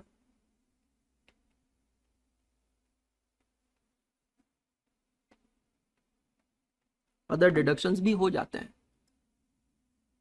कोई पेनल्टी लग जाती है, ऑफिस का लैपटॉप था, आपने लैपटॉप खो दिया, उसकी पेनल्टी लगा दी, है ना। कोई भी चीज हो जाती है। कभी कभी ऐसा होता है कि आपने एक पर्सनल फ्लाइट टिकट बुक करवा दी adjacent to your office flight ticket, तो वो पर्सनल एक्सपेंडिचर ऑफिस आपकी सैलरी से डिडक्ट कर लेता है। ये ऐसे अदर डिडक्शंस कभी कभी होते रहते हैं। और फिर हाथ में कुछ अमाउंट आता है, उसको कहते हैं इन हैंड सैलरी। तो क्या ये पैसा मेरा नहीं है, मतलब एम्प्लॉय का नहीं? हाँ, ये पैसा एम्प्लॉय का ही है, लेकिन अभी उसको नहीं मिलेगा, ये पैसा उसको फ्यूचर में मिलेगा, आगे फ्यूचर में, है ना, जब वो चाहे तब उसको मिलेगा। सर प्रोविडेंट फंड का पैसा सुपर एन्युटी पे ही मिलता है? नहीं, पहले भी आप निकाल सकते हो, लेकिन जब आप पहले विड्रॉ करोगे तो उसके टैक्स कॉन्सिक्वेंसेस होंगे। सुपर एन्युटी पे निकालोगे तो कोई टैक्स कॉन्सिक्वेंसेस नहीं होंगे। समझ में आया? Do you want to write it down all of you?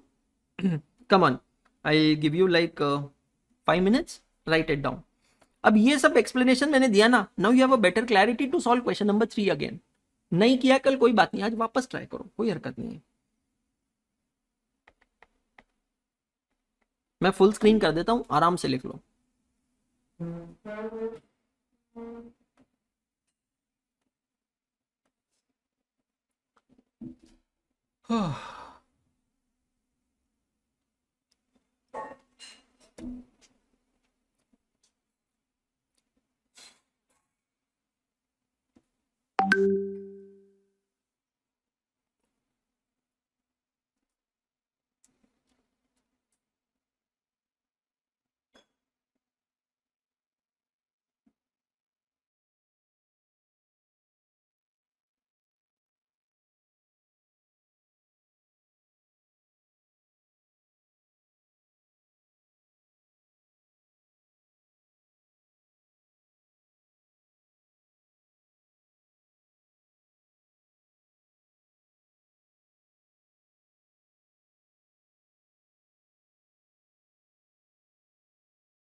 हाँ जी, छाप लिए क्या सभी ने? आया सबको समझ में? सो अकॉर्डिंगली एक बार आप रीअटेम्प्ट कीजिएगा question number 3, may be 2 pages उसके लिए छोड़ दीजिएगा, ठीक है? सो ये हम लोग कल की क्लास में, नेक्स्ट क्लास में डिस्कस करेंगे, लेकिन अभी ये देखो इतना सोल्यूशन है इसका, इतना है, ठीक है? मॉड्यूल का इलस्ट्रेशन नंबर 3 है। लेकिन अभी हम एक दूसरा कंसेप्ट देखेंगे, वो कंसेप्ट देखेंगे जिसपे सबसे ज्यादा क्वेश्चंस पूछे गए इस टॉपिक के अंदर। दोस्तों मटेरियल कॉस्ट चैप्टर अगर आपको याद है तो मटेरियल कॉस्ट चैप्टर के अंदर मैंने आपको क्या सिखाया था? मैंने आपको ये बताया था कि भाई कुल मिलाकर ना ईओक्यू का जो कंसेप्ट है बहुत इंपॉर्टेंट है। ईओक्यू के कंसेप्ट पे बहुत सारे क्वेश्चंस एग्जामिनेशन में पूछे गए हैं, याद है आपको? ठीक उसी तरह एम्प्लॉय कॉस्ट के अंदर भी हम यहाँ पर एक कंसेप्ट देखने वाले हैं जिसपे एग्जामिनेशन में सबसे ज्यादा क्वेश्चंस पूछे जाते हैं, प्रोबेबिलिटी है और पॉसिबिलिटी है ना? बिल्कुल फ्रेश पेज पे आएंगे। क्वेश्चन नंबर 3 के लिए 2 पेजेस ब्लैंक छोड़ दीजिए, बिल्कुल फ्रेश पेज पे आएंगे और आकर हेडिंग लिखेंगे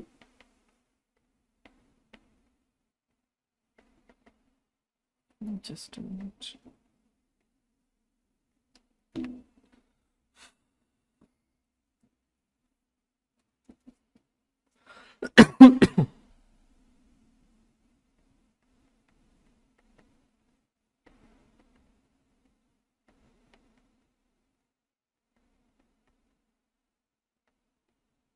labor remuneration and incentive systems.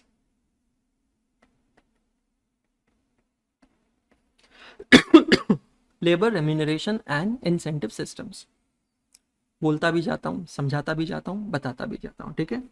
Incentive से जुड़ा ही एक और वर्ड मैंने अभी आपको यहां बताया, आप चाहें तो यहां लिख सकते हैं PLI, मतलब होता है परफॉर्मेंस। चलो PLI को बाद में लिखेंगे, अभी मत लिखो, ठीक है? Labour remuneration and incentive systems, ठीक है? अब अलग अलग टाइप के रेम्यूनरेशन के बेसिस होते हैं, जैसे कि पहला एक बेस होता है टाइम रेट वेजेस। क्या होता है time rate wages? Time rate wages के अंदर क्या होता है? What happens under this system? Employees are paid wages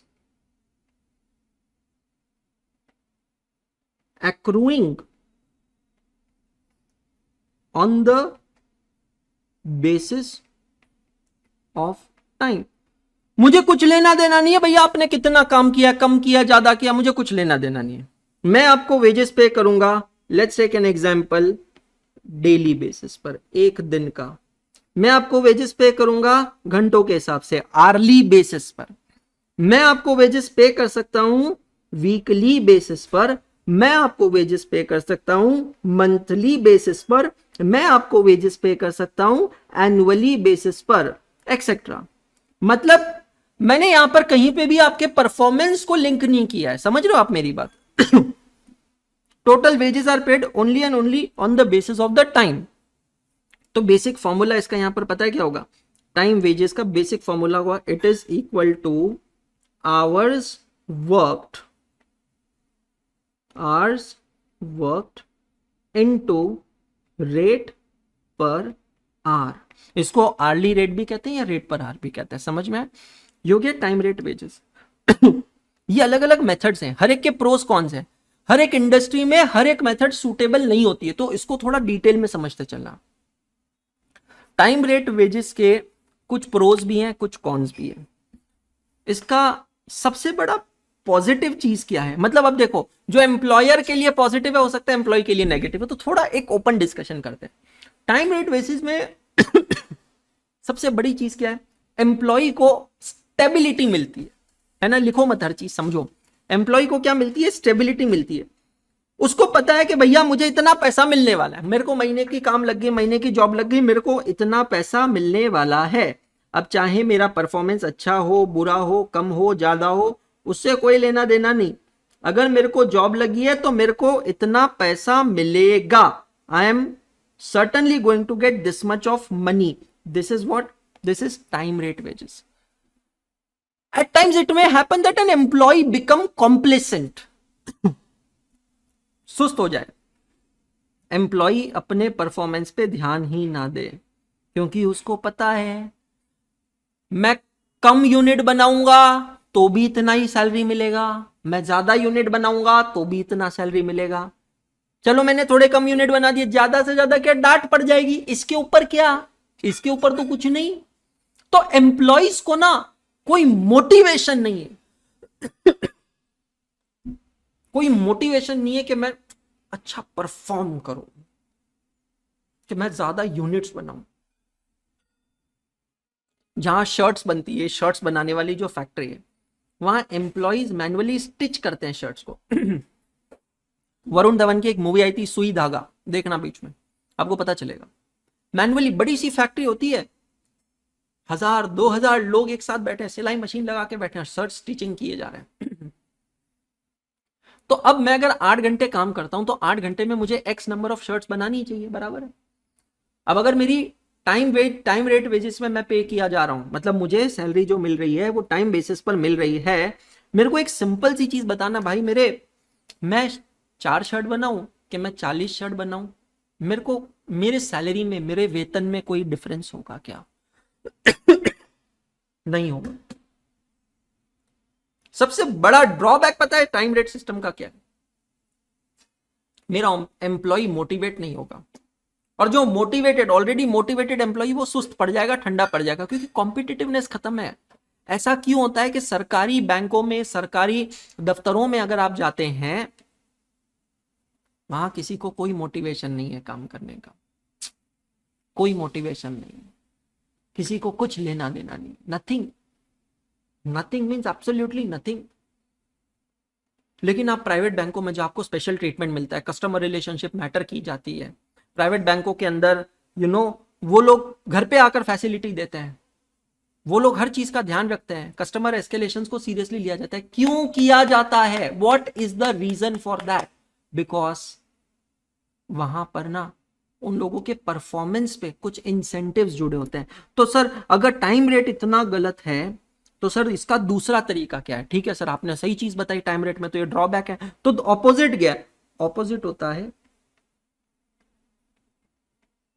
piece rate wages.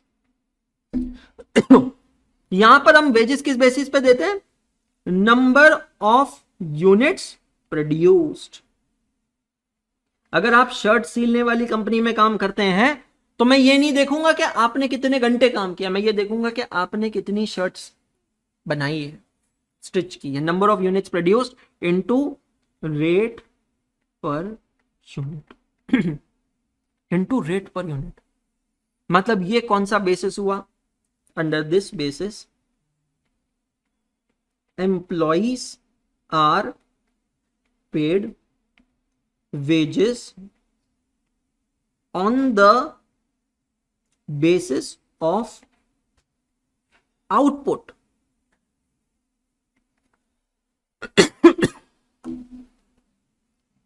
Insurance agent से कहा जाता है तुम कितने का धंधा लाओगे, मतलब कितनी पॉलिसी लाओगे, कितना प्रीमियम लेकर आओगे, उसके ऊपर हम तुमको कमीशन पे करेंगे। आप किसी भी लॉ फर्म का वेब सीरीज देख लीजिए, बहुत अच्छी वेब सीरीज है एक हॉटस्टार के ऊपर, उसका नाम है ट्रायल, आप वो देख लीजिए, काजोल की है, मामला लीगल है, आप देख लीजिए, नेटफ्लिक्स के ऊपर है। लॉ फर्म के अंदर जो वकील काम करते हैं उनका बेस यही होता है कि तुम कितने का धंधा लेकर आओगे, मतलब कितने क्लाइंट्स लेके आओगे और क्लाइंट से कितनी फीस लेकर आओगे। That is the matrix to measure, to assess your performance. Chartered accountant firm देख लो, डिलॉयट, पीडब्ल्यूसी, नहीं कोई भी सीए फर्म में पार्टनर्स अलग होते हैं, पार्टनर के नीचे जो लोग होते हैं, सीनियर मैनेजर्स, एसोसिएट्स या directors, they are responsible to get the business for the organisation. आप कितने का बिजनेस लेके आओगे। कार का डीलर होता है तो वहां पर टारगेट्स क्या होता है? नंबर ऑफ कार सोल्ड, आप कितनी कार्स बेचोगे। रियल एस्टेट होता है, आप कितने फ्लैट्स बेचोगे, कितनी डील्स क्लोज करोगे। आप मेरा पॉइंट समझ रहे हो यहां पर? तो पीस रेट वेजेस मतलब number of units produced into rate per unit. तो यहां पर जो वेजेस है इसको लिंक किसके साथ किया जाता है? आपकी प्रोडक्टिविटी के साथ। चलो सर ये अच्छा है, सीधी बात है, लॉजिकल है, जो जितना काम करेगा उसको उतना पैसा मिलेगा, जो नहीं करेगा उसको नहीं मिलेगा। लेकिन इसका भी डाउन साइड है। Can you think of any downside of this? I am sorry, can you think of any downside of this system? Piece rate का क्या है सर? पीस रेट का ये है कि सर यहां पर ना फिर जो एम्प्लॉय ऐसा है सर जिसकी जेन्युइनली स्पीड कम है, वो तो सर कुछ भी नहीं कमाएगा। वो तो सर ज्यादा यूनिट नहीं बना पा रहा है, तो उसकी तो अर्निंग नहीं होगी, तो वो तो गरीब रह जाएगा। हाँ सर, दूसरा इसका डाउन साइड ये है कि आपके फिनिश गुड की क्वालिटी खराब हो सकती है। कैसे? सोचो कैसे। एम्प्लॉयज को पता है मैं जितने ज्यादा यूनिट बनाऊंगा ना उतनी ज्यादा मेरे को वेजेस मिलेगी, उतना ज्यादा मैं कमाऊंगा। तो ज्यादा बनाने के चक्कर में वो क्या करेगा, एक तो फास्ट बनाएगा, फास्ट बनाने के चक्कर में वो क्या करेगा, क्वालिटी कॉम्प्रोमाइज करेगा। he will compromise on quality, he will enter into unfair trade practices। क्या अनफेयर ट्रेड प्रैक्टिसेस? हम लोग पहले पढ़ाते थे, मैं पढ़ाता था एक एडटेक में अंदर, अन अकेडमी के अंदर। वहां पर सब टीचर को कोड दिए जाते थे, रेवेन्यू जनरेट करने का कोड है, ठीक है, लॉजिकल है, गलत भी नहीं है। तो भैया टीचर से कहा है कि आपको सिर्फ पढ़ाना नहीं है, आपको रेवेन्यू भी लेकर आना है बच्चों के लिए, है ना, बच्चों को लेकर आना है, एडमिशंस लेके आना है। और अगर आप नहीं लेकर आओगे तो हम आपको निकाल देंगे, चाहे कितना भी अच्छा पढ़ाओ, हमको लेना देना नहीं। अगर आप हमारे लिए पैसा नहीं कमा रहे हो हम आपको निकाल देंगे। लॉजिकल है भाई, कमर्शियल ऑर्गेनाइजेशन है, एनपीए तो नहीं है। अब क्या हुआ? हर टीचर को एक कोड दिया गया, मेरा कोड था अंशुल, आज भी एक्टिव है। बहुत रेवेन्यू होता था क्योंकि मैं तो दिल खोल के पढ़ाता था, बच्चों को कहता था मेरी पढ़ाई पसंद आती है, टीचिंग पसंद आती है, तो सब्सक्रिप्शन लो, और सब्सक्रिप्शन लेते समय मेरा कोड यूज करो अंशुल, बराबर है। कुछ टीचर्स क्या करते थे, ध्यान से समझना, शायद आज भी होता होगा मुझे नहीं पता, अनफेयर ट्रेड प्रैक्टिसेस का एग्जांपल दे रहा हूं। तो वो यहां पर ये करते थे कि भैया बच्चों को कहते थे कि भाई आप हमारा कोड यूज करो और हम आपको जो डिस्काउंट वेबसाइट पे मिल रहा है ना उसके ऊपर कुछ एडिशनल कमीशन आपको देंगे। तो बेसिकली हमारा जब कोड यूज होता था अनअकैडमी के अंदर, तो जितना भी रेवेन्यू अनअकैडमी को आता था उस रेवेन्यू का 5% 10% हम लोगों को मिलता था एज अ कमीशन, वेरिएबल पे, है ना, ये हो गया ना पीस रेट वेजेस टाइप। तो अब जिन लोगों के रेवेन्यू टारगेट्स नहीं होते थे वो टीचर क्या बच्चों को लालच देते थे कि तू बेटा मेरा कोड यूज करेगा ना मैं तेरे को फ्री में किताब दूंगा, तू मेरा कोड यूज करेगा तो मैं तेरे को कैशबैक दूंगा। तो ये अनफेयर ट्रेड प्रैक्टिसेस होती है। मतलब जेन्युइनली स्पीकिंग वहां पर बच्चा इवन दो किसी और टीचर से खुश है, उसको पढ़ाना किसी और टीचर का पसंद आ रहा है, वो जेन्युइनली कोड किसी और टीचर का यूज करना चाहता है, लेकिन वो कोड उस टीचर का यूज नहीं करेगा, वो मजबूर हो जाएगा किसी और टीचर का कोड यूज करने के लिए क्योंकि उसको वहां से कैशबैक मिल रहा है। अनफेयर ट्रेड प्रैक्टिसेस इंश्योरेंस में यही चलता है। क्या करोगे, गंदा है पर धंधा है। सर आपने इसके भी डाउन साइड बता दिए, इसके भी डाउन साइड बता दिए, तो हम करें तो करें क्या, हम करें तो करें क्या? तो फिर यहां पर नॉर्मली ये किया जाता है, कंपोजिट स्ट्रक्चर प्लान किया जाता है। क्या प्लान किया जाता है? Composite structure. कंपोजिट स्ट्रक्चर मतलब क्या? तो यहां पर कुछ amount, your total wages, salaries are designed in such a way that a portion of your salary is time wages and a portion of your salary is piece wages. What I mean to say, a portion of your salary is fixed or I must also say also known as normal wages, and a portion of your salary is variable,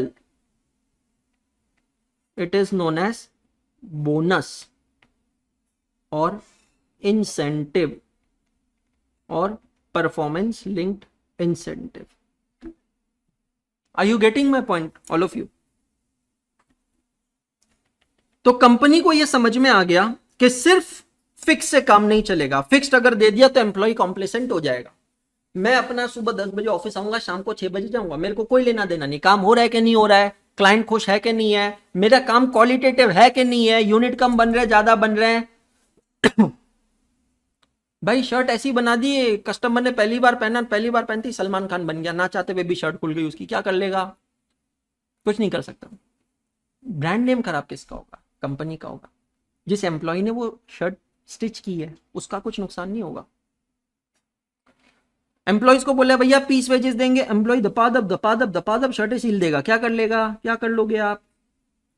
in the urge to earn more he will compromise on quality. Company started designing composite structure, कि हम आपको कुछ amount fix देंगे जो आपकी sustainability के लिए है।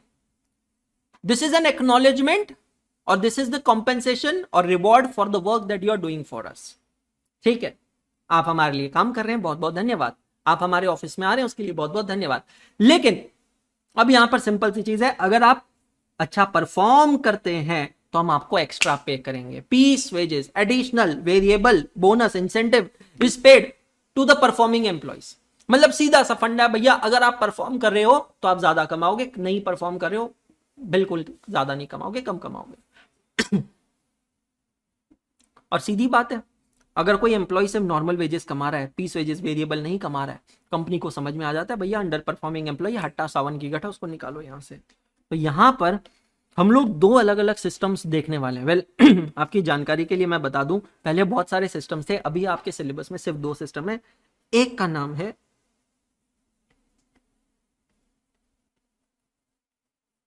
हाल्से प्लान। परेशान हो गए खांसी से। हाल्से प्लान में फॉर्मूला क्या बनता है, ध्यान से देखना, पहले सुन लो फिर लिख लेना।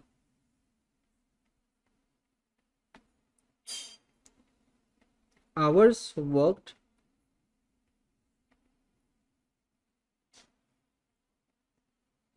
Into rate per our. अब ये हो गया आपके normal wages, hours worked into rate per our plus 50% of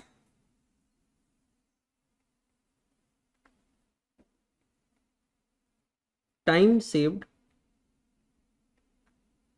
into rate per our.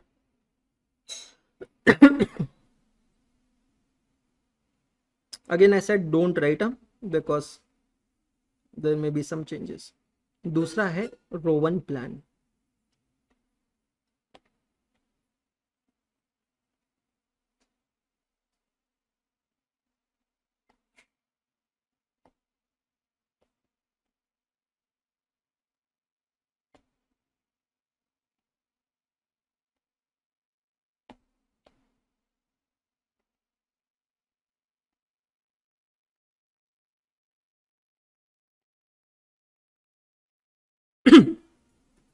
अगर आप अब इन दोनों प्लान्स को देखेंगे ना तो आपको पता चलेगा कि ये वाला जो पार्ट है दोनों ही फॉर्मूलास का, ये वाला पार्ट है normal wages, isn't it? Check all of you guys, hours worked into rate per our.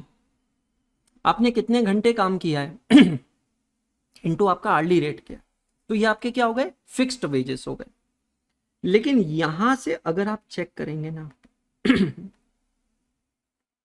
इस पोर्शन के आगे, तो यहां पर आपको मिल रहा है बोनस।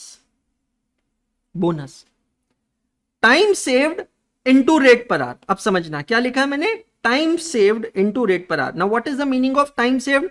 टाइम सेव्ड का सीधा सा फंडा है भैया, कितने घंटे का काम कितने घंटे में किया है। आई रिपीट, कितने घंटे का काम कितने घंटे में किया है। मतलब कोई पर्टिकुलर काम करने का स्टैंडर्ड आवर कितना था, उसमें से मैं माइनस करूंगा एक्चुअल आवर्स, दोनों का जो डिफरेंस होगा वो कहलाएगा टाइम सेव्ड। समझ में आ रहा है? हमने श्रुति की एफिशिएंसी वाला एग्जांपल दिया था, वही फिगर मैं लेता हूं। श्रुति को 100 पेजेस पढ़ने के लिए आइडियली 6.25 आवर्स लगने चाहिए थे, लेकिन श्रुति ने वही 100 पेजेस 5 घंटे में पढ़े। मतलब श्रुति ने कितना टाइम सेव किया? 1 आवर 25 मिनट सेव किया। मतलब श्रुति ने अगर, या मेरे एम्प्लॉय ने मेरा काम जल्दी अगर खत्म किया है ना, तो वो मेरे लिए फायदा है, एम्प्लॉयर के लिए फायदा है, बिकॉज उतने घंटों का उस रेट से मल्टीप्लाई करके उतने वेजेस मैं सेव करूंगा, है ना। ये बोनस किस चीज पे है? Bonus is dependent on wages saved. मैं ये भी लिख लेता हूं वेजेस सेव्ड। तो हाल से जैसे एक ऑथर होता है ना, पाइथागोरस एक ऑथर है, वैसे हाल्से एक ऑथर है, ठीक है। हाल्से क्या कहता है कि भैया आप अपने एम्प्लॉय को नॉर्मल वेजेस दो, उसके ऊपर जितना उसने आपके लिए वेजेस सेव किया ना, उसका आधा आप एम्प्लॉय के साथ शेयर कर दो, तो ये उसका क्या हो गया, बोनस हो गया। रोवन उसके बाद आया, रोवन क्या कहता है, ठीक है भाई नॉर्मल वेजेस तो हम दे देंगे, नो प्रॉब्लम, लेकिन मैं ना ये 50% फिक्स नहीं करूंगा। हालसे के अंदर क्या किया, हालसे के अंदर जो ये बोनस का परसेंटेज है इसको फिक्स्ड कर दिया, समझ में आ रहा है, इसको फिक्स कर दिया। रोवन के अंदर ये बोनस का परसेंटेज फिक्स्ड नहीं है, रोवन के अंदर ये बोनस का जो परसेंटेज है ये वेरिएबल है। जब ये हम क्वेश्चन करेंगे ना तब आपको और क्लैरिटी आएगी। लेकिन ये एक ऐसा कंपोजिट स्ट्रक्चर है wherein you are not paying your employee completely on fixed basis and completely on variable basis. You have designed a structure in such a way where you are paying some amount on fixed and some amount on variable. Now before you start writing, let me hold on you for 1 second. आपको जानकर हैरानी होगी कि पहले syllabus में कुछ और methods थे which are no more in your syllabus. आपने सही सुना, there were certain methods which are no more in your syllabus. मैं सिर्फ एक रेफरेंस के लिए नाम दे रहा हूं क्योंकि कुछ बच्चे ऐसे हैं जो सीएमए के इंस्टीट्यूट के भी बच्चे हैं जो ये क्लासेस देखते हैं, तो उनको पता चलना चाहिए ऐसी कौन सी मेथड्स हैं जो सीएमए अब सिलेबस में नहीं है।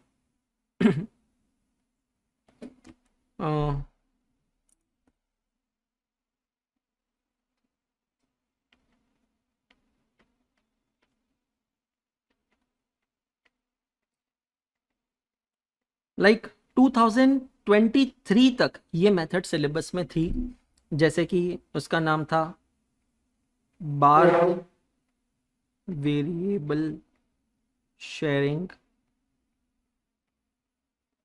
Plan, Bedaux plan, Gantt task, bonus plan, Emerson's efficiency plan,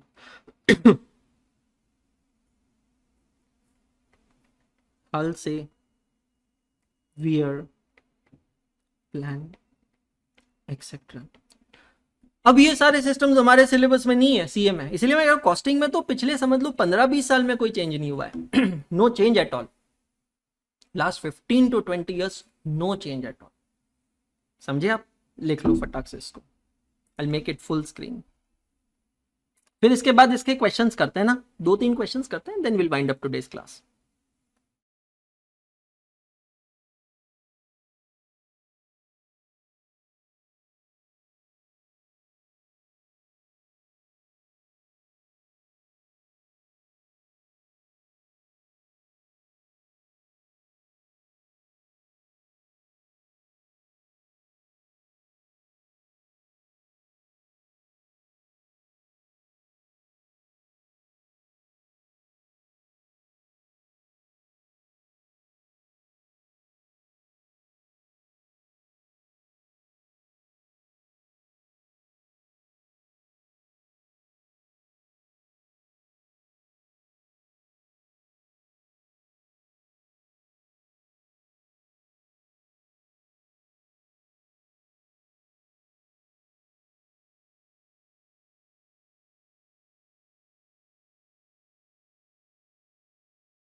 हाँ जी लिख लिया।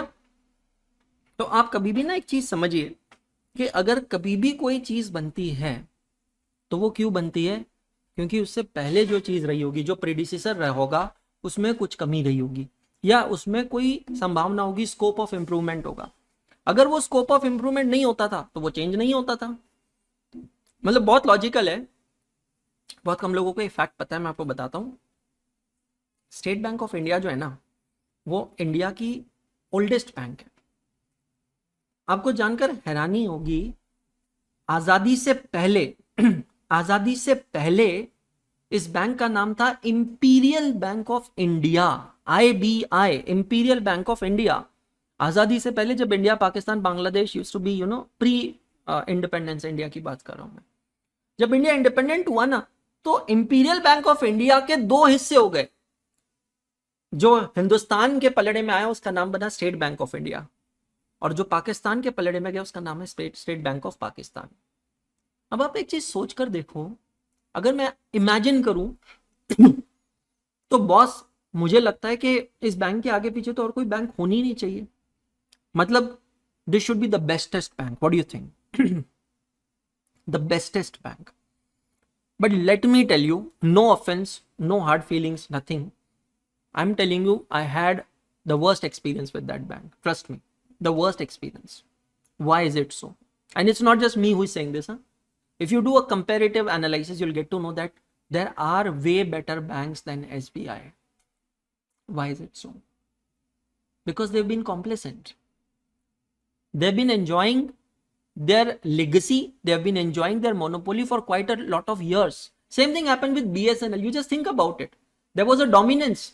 It was in monopolistic business initially. Just try to dig your brains and you'll get to know, once upon a time, BSNL was literally in monopoly. The first to launch mobile technology in India, BSNL XL, EXEL, that was the name of the brand, BSNL XL. The first mobile phone in India. What happened today? There's nowhere. Actually, it's nowhere. You won't find BSNL users anymore in the market. Why is it so? Why is it so? The simple funda is perform or perish. ये rule ही है भाई लोगों, perform और perish. या तो आप perform करो या you will be thrown out of the market, as simple as that. I hope it is clear, है ना? तो अब इसके ऊपर हम जो कुछ क्वेश्चंस हैं वो देखते हैं, प्रैक्टिस करते हैं, मजा आएगा। Come to question number 7, question number 8 same data है। क्वेश्चन नंबर 7 जो है उसमें हम हाल से सिस्टम लगाएंगे, 8 में हम रोवन सिस्टम लगाएंगे। इसको बैक टू बैक सॉल्व करते हैं। सभी जने यहां पर आएंगे, रेफरेंस लिखेंगे L29, write down register number 1 slash page number of your register, register number 1 slash page number of your register. Sir employee cost is very interesting. हाँ, क्योंकि हमारे जज्बात जुड़े हैं ना, यहाँ पे हमारी फीलिंग्स जुड़ी है, इसीलिए इंटरेस्टिंग बन जाता है ना। और मैं पढ़ा रहा हूँ तो it has to be interesting. चलो question number 7 oblique AAA, just give me 1 minute.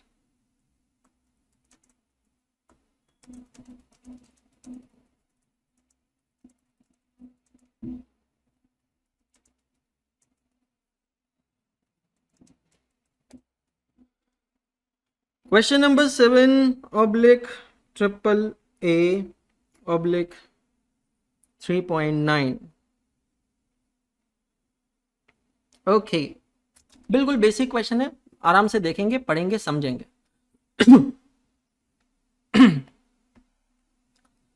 Calculate the earnings of worker under Halsey system.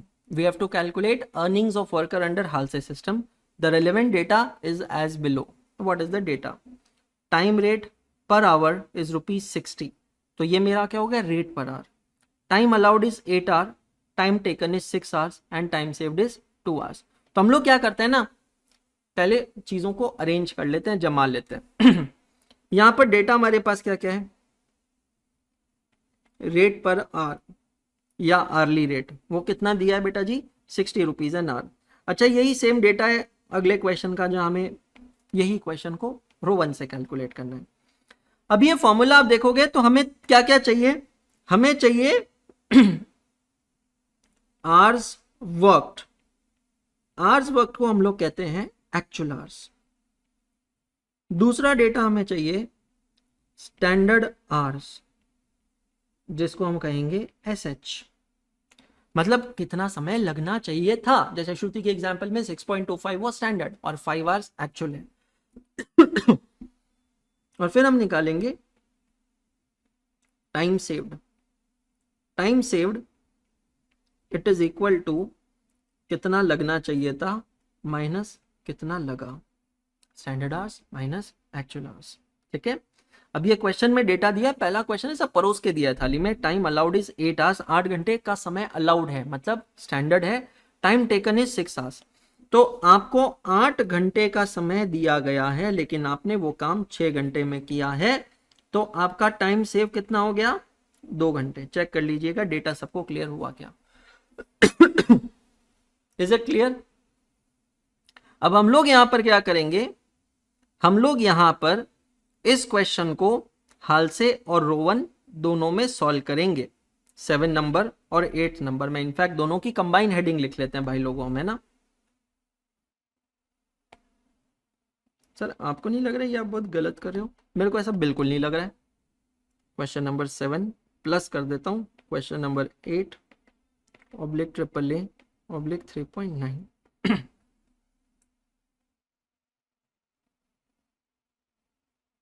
ठीक है, अब सबसे पहले हम लोग हाल से में आएंगे। सिंपल है यार, put the values and get the answers वाली सिचुएशन है। सबसे पहले हाल से में हम आएंगे, हाल से में इसका आंसर निकालेंगे। Total earnings of employee under Halsey plan. आइए यहां पर लिखिए total earnings under Halsey plan.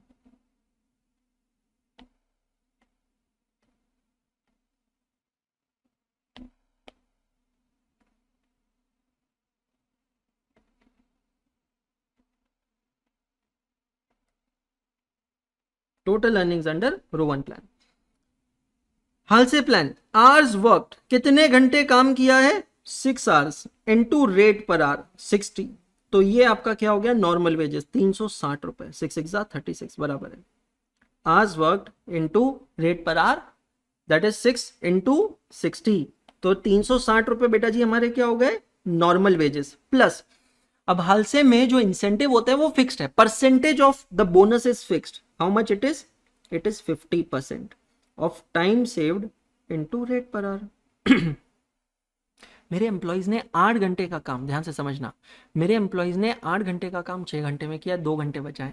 अब मैं मॉनिटरी सेविंग अगर कैलकुलेट करूं तो 1 घंटा 60 रुपए क्या है, तो 2 घंटे हो गए 120 रुपए के, तो 120 रुपीज मेरे एम्प्लॉय ने मेरे लिए बचाए हैं। तो हाल से क्या कहता है, ये आपका बेनिफिट हुआ है, चलो इसका आधा बेनिफिट किसको दे दो, एम्प्लॉय को दे दो। तो 120 का आधा कितना हो गया, 60 रुपीज। तो हाल से के अंदर टोटल जो अर्निंग्स होगी एम्प्लॉय की वो कितनी होगी, 420 रुपए। आई होप मेरे साथ साथ लिखते चल रहे हैं आप लोग। मैं जब तक ट्रैकर अपडेट करता रहता हूं। हाँ जी, हाल से के अंदर जो टोटल अर्निंग्स होगी वो कितनी होगी, 420 रुपए। क्लियर हो गया? अब रोवन में क्या होगा, आवर्स वर्कड 6 घंटा इंटू रेट पर आवर 60 रुपए। बेटा जी ये 360 रुपए में तो कोई प्रॉब्लम नहीं है, यहां तक क्लियर है? रोवन में पता है क्या होगा, रोवन में जो इंसेंटिव्स हैं, जो बोनस है, उसका परसेंटेज फिक्स नहीं होता है, वो परसेंटेज भी वेरिएबल होता है, मतलब वो भी आपकी एफिशिएंसी पे डिपेंड करेगा। और वो एफिशिएंसी का परसेंट, बोनस का परसेंट हम कैसे निकालेंगे, उसका फॉर्मूला क्या है, actual hours upon standard hours. तो अगर बेटा जी आप देखोगे मेरा एक्चुअल आवर्स है 6 घंटे, स्टैंडर्ड आवर्स है 8 घंटे, तो इंटू 6/8, ज्यादा ही छोटा हो गया, इंटू 6/8। अब यहां से मुझे एक परसेंट मिलेगा, into time saved into rate per hour, time saved into 2, rate per our 60। तो आप देखोगे ना ये वाला जो पोर्शन है ब्रैकेट के अंदर का portion, that is the saving of labour cost, ये तो सेम है, लेकिन यहां चेंज पता है क्या हो रहा है, यहां पर रोवन के अंदर ये परसेंटेज चेंज हो रहा है। ये बोनस का परसेंटेज कितना है चेक करो एक बार, कैलकुलेटर पे लीजिए। 6 डिवाइडेड बाय 8 इंटू 100 अगर आप करते हैं तो ये आपको 75% बोनस मिल रहा है। मतलब यही एम्प्लॉय, इसी एम्प्लॉय को अगर मैं हाल से में रेम्यूनरेट करता हूं तो उसको 420 रुपए मिलेंगे और ये 50% बोनस कमाकर 420 रुपए कमाएगा। लेकिन अगर इसी एम्प्लॉय को मैं रो 1 के अंदर पे करता हूं तो बेटा जी इसका बोनस का परसेंटेज 75% बनेगा और इसका जो टोटल रेम्यूनरेशन बनेगा वो बनेगा 450 रुपए। हम यहां किसी कंक्लूजन पे नहीं आ रहे कि सही क्या है गलत क्या है। Let me be very clear, we are not concluding anything over here. हमारे पास दो मेथड्स हैं and you guys are very lucky, there is a list of methods which has been removed from the syllabus, it's no more there in your syllabus। जो मैंने पढ़ा है, आपके seniors ने पढ़ा है, बहुत सारे लोग, मेरे को याद है मैं जब पढ़ता था 20 मेथड्स 20 मेथड्स पढ़ी है मैंने in my syllabus। over the period of time costing syllabus has decreased। there was a topic contract costing, मैंने आपको इनिशियल लेक्चर्स में बताया था, वो टॉपिक अब है ही नहीं आपके सिलेबस में। It's not there in your syllabus anymore guys, not at all. So try to understand that we are not judging the methods, we are just understanding the methods। हाल से पहले बना था, हाल से के अंदर लोगों को कमी क्या लगी, मोटिवेटेड एम्प्लॉय को कमी लगी। यहां पर भाई देखो ये ह्यूमन नेचर है, मैं आपको कितना भी दे दूं कमी लगेगा। सिंपल सी चीज है ना, अगर कोई इंसान मुझसे नाराज है, मैं ऑनलाइन स्पेस में हूं भाई, मैं कभी नहीं कहता ऑनलाइन स्पेस में ऐसा होगा कि कोई बंदा मुझसे नाराज ही नहीं होगा भाई। कभी किसी दिन किसी को मेरी कोई बात चुप गई होगी किसी क्लास में 2020 में 21 में 22 में 23 में 24 में 25 में, मुझे भी नहीं पता, ठीक है, चुप गई। अब उस इंसान ने मेरे लिए एक ओपिनियन बना लिया, Anshul Agarwal is a bad teacher, वो ओपिनियन बना ली, इज अ बैड टीचर। अब मेरे भाई मैं अपना सर काट के भी रख दूंगा ना उसके सामने, ये चीज समझ लेना, मैं उसके पैरों में गिर जाऊंगा ना तो भी एक चीज समझ लेना, मैं उसके लिए बैड ही रहूंगा। I can never be good for him, I cannot change his opinion anymore। I've lost him as my student, I've lost him as my audience, then and forever। Lost is lost, and it's not just him, he's going to spread lot of negativity about me and it's going to happen, as simple as that। तो मैं नहीं सुधार सकता किसी को, मैं क्या कर सकता हूं, मैं अपना काम करता हूं, मैं I can keep continuing my work.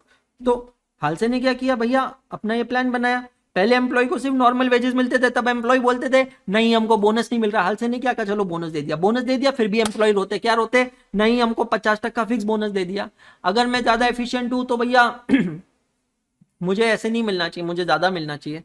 तो फिर हाल से में कोई कमी थी तो रोवन सामने आया, रोवन ने क्या किया, हाल से वाली फॉर्मूला रखा, एक छोटा सा चेंज कर दिया। हाल रोमन ने क्या कहा, चल भाई ठीक है, बोनस का परसेंटेज मैं फिक्स नहीं करता हूं, बोनस का परसेंटेज भी भाई तेरे ऊपर छोड़ता हूं, कर तू मेहनत, जितनी मेहनत करेगा उतना मिलेगा, नहीं करेगा नहीं मिलेगा, खल्ला सीधी बात, नो बकवास। चलो इंडेक्स में पोस्ट करो 7 नंबर 8 नंबर, समझे क्या?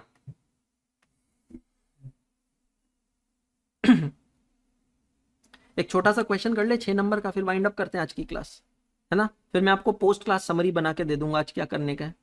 Lecture number 29, register number 1 / page number.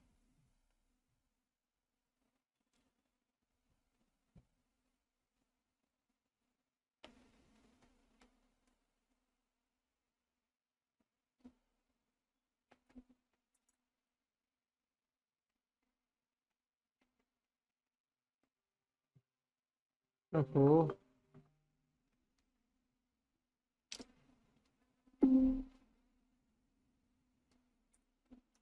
my cousin is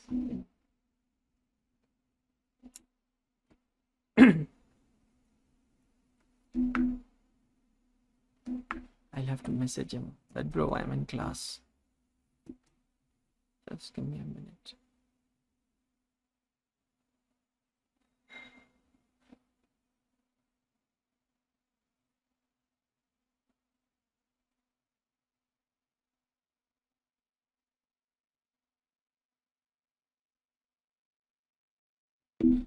question 6/AAA/3.9,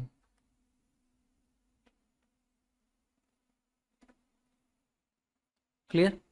चलो अब यहां पर ना डेटा थाली में परोस के नहीं दिया, थोड़ा सा दिमाग चलाना पड़ेगा, चलाना आंसर आ जाएगा। Calculate the total wages earn by a workman for working of 8 hours a day under Halsey and Rowan plan.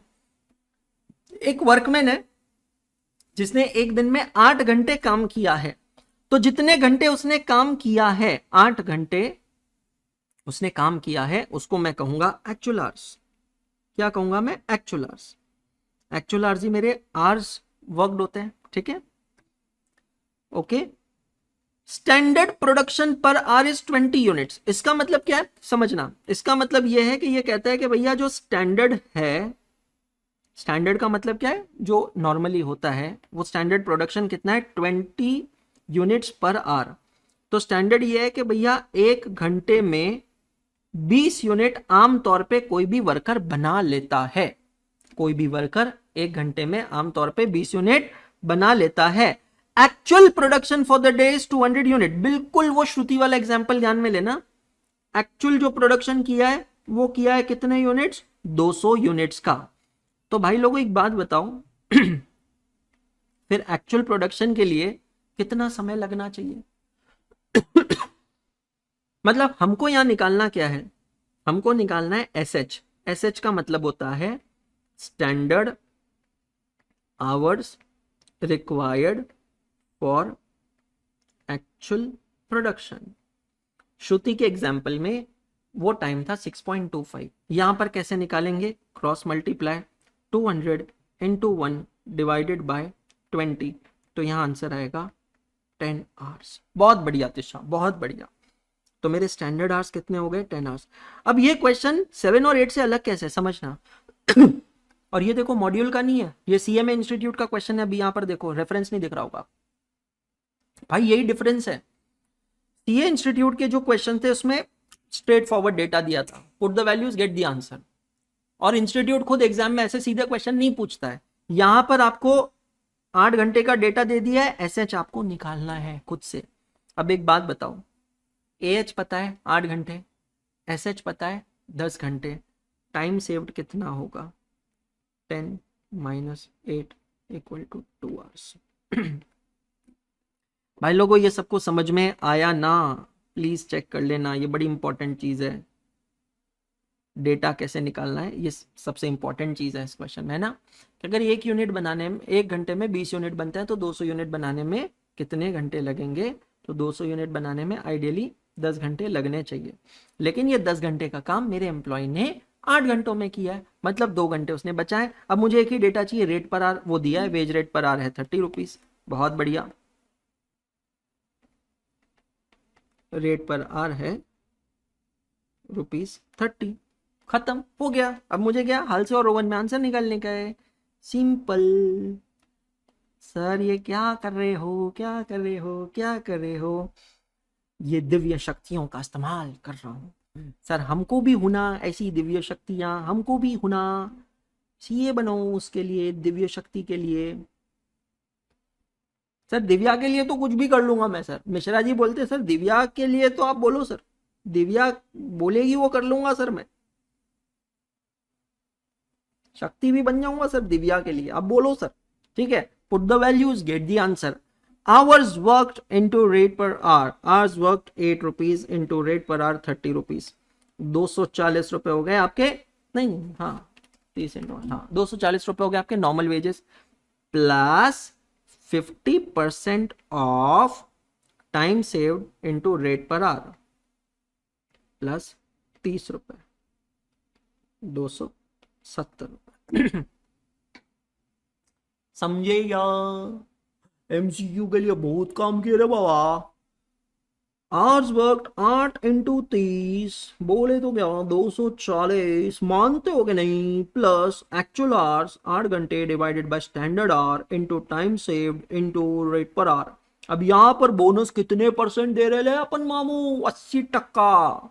ओहो, 2 इंटू 30, 60 रुपए के वेजेस बजाय उसका 80%, 48 रुपीज। समझे ना 80% मतलब क्या? भाई लोगों मैं इसकी बात कर रहा हूं, बोनस।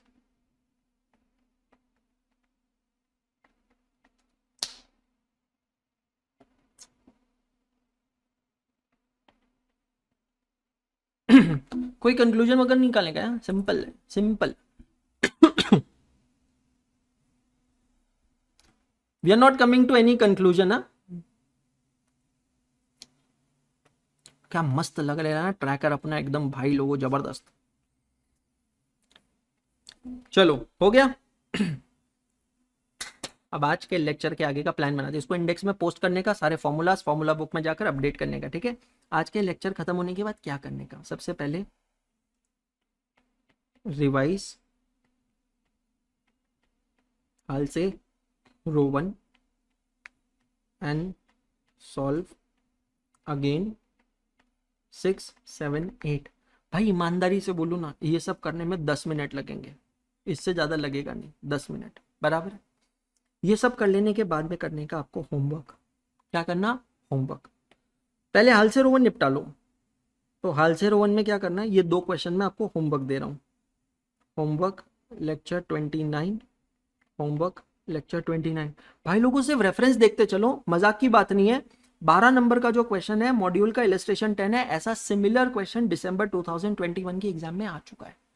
तो आप ये क्वेश्चन जब कर रहे हो तो आप सिर्फ मॉड्यूल का नहीं क्वेश्चन कर रहे हो, आप दिसंबर 21 का पीवाईक्यू करो। तो पहले 12 नंबर का सॉल्व करना, मॉड्यूल से आंसर चेक करना, ताकि कॉन्फिडेंस आएगा कि जो मैं कर रहा हूं वो सही है कि नहीं। उसके बाद आप उठाओगे क्वेश्चन नंबर 13।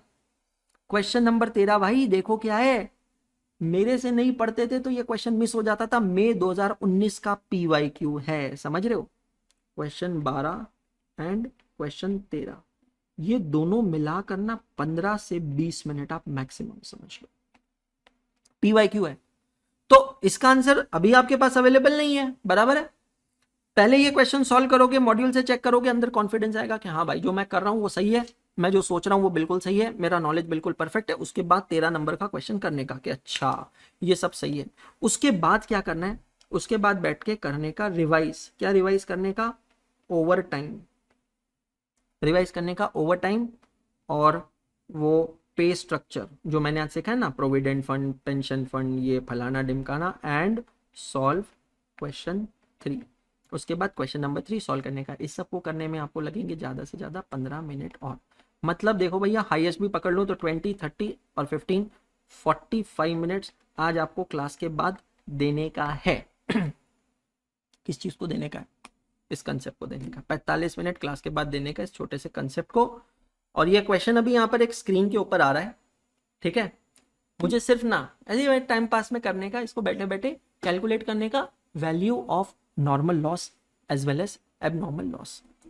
क्या निकालने का है, value of normal loss as well as abnormal loss, ये यहाँ पर निकालने का है आपको इस क्वेश्चन के अंदर।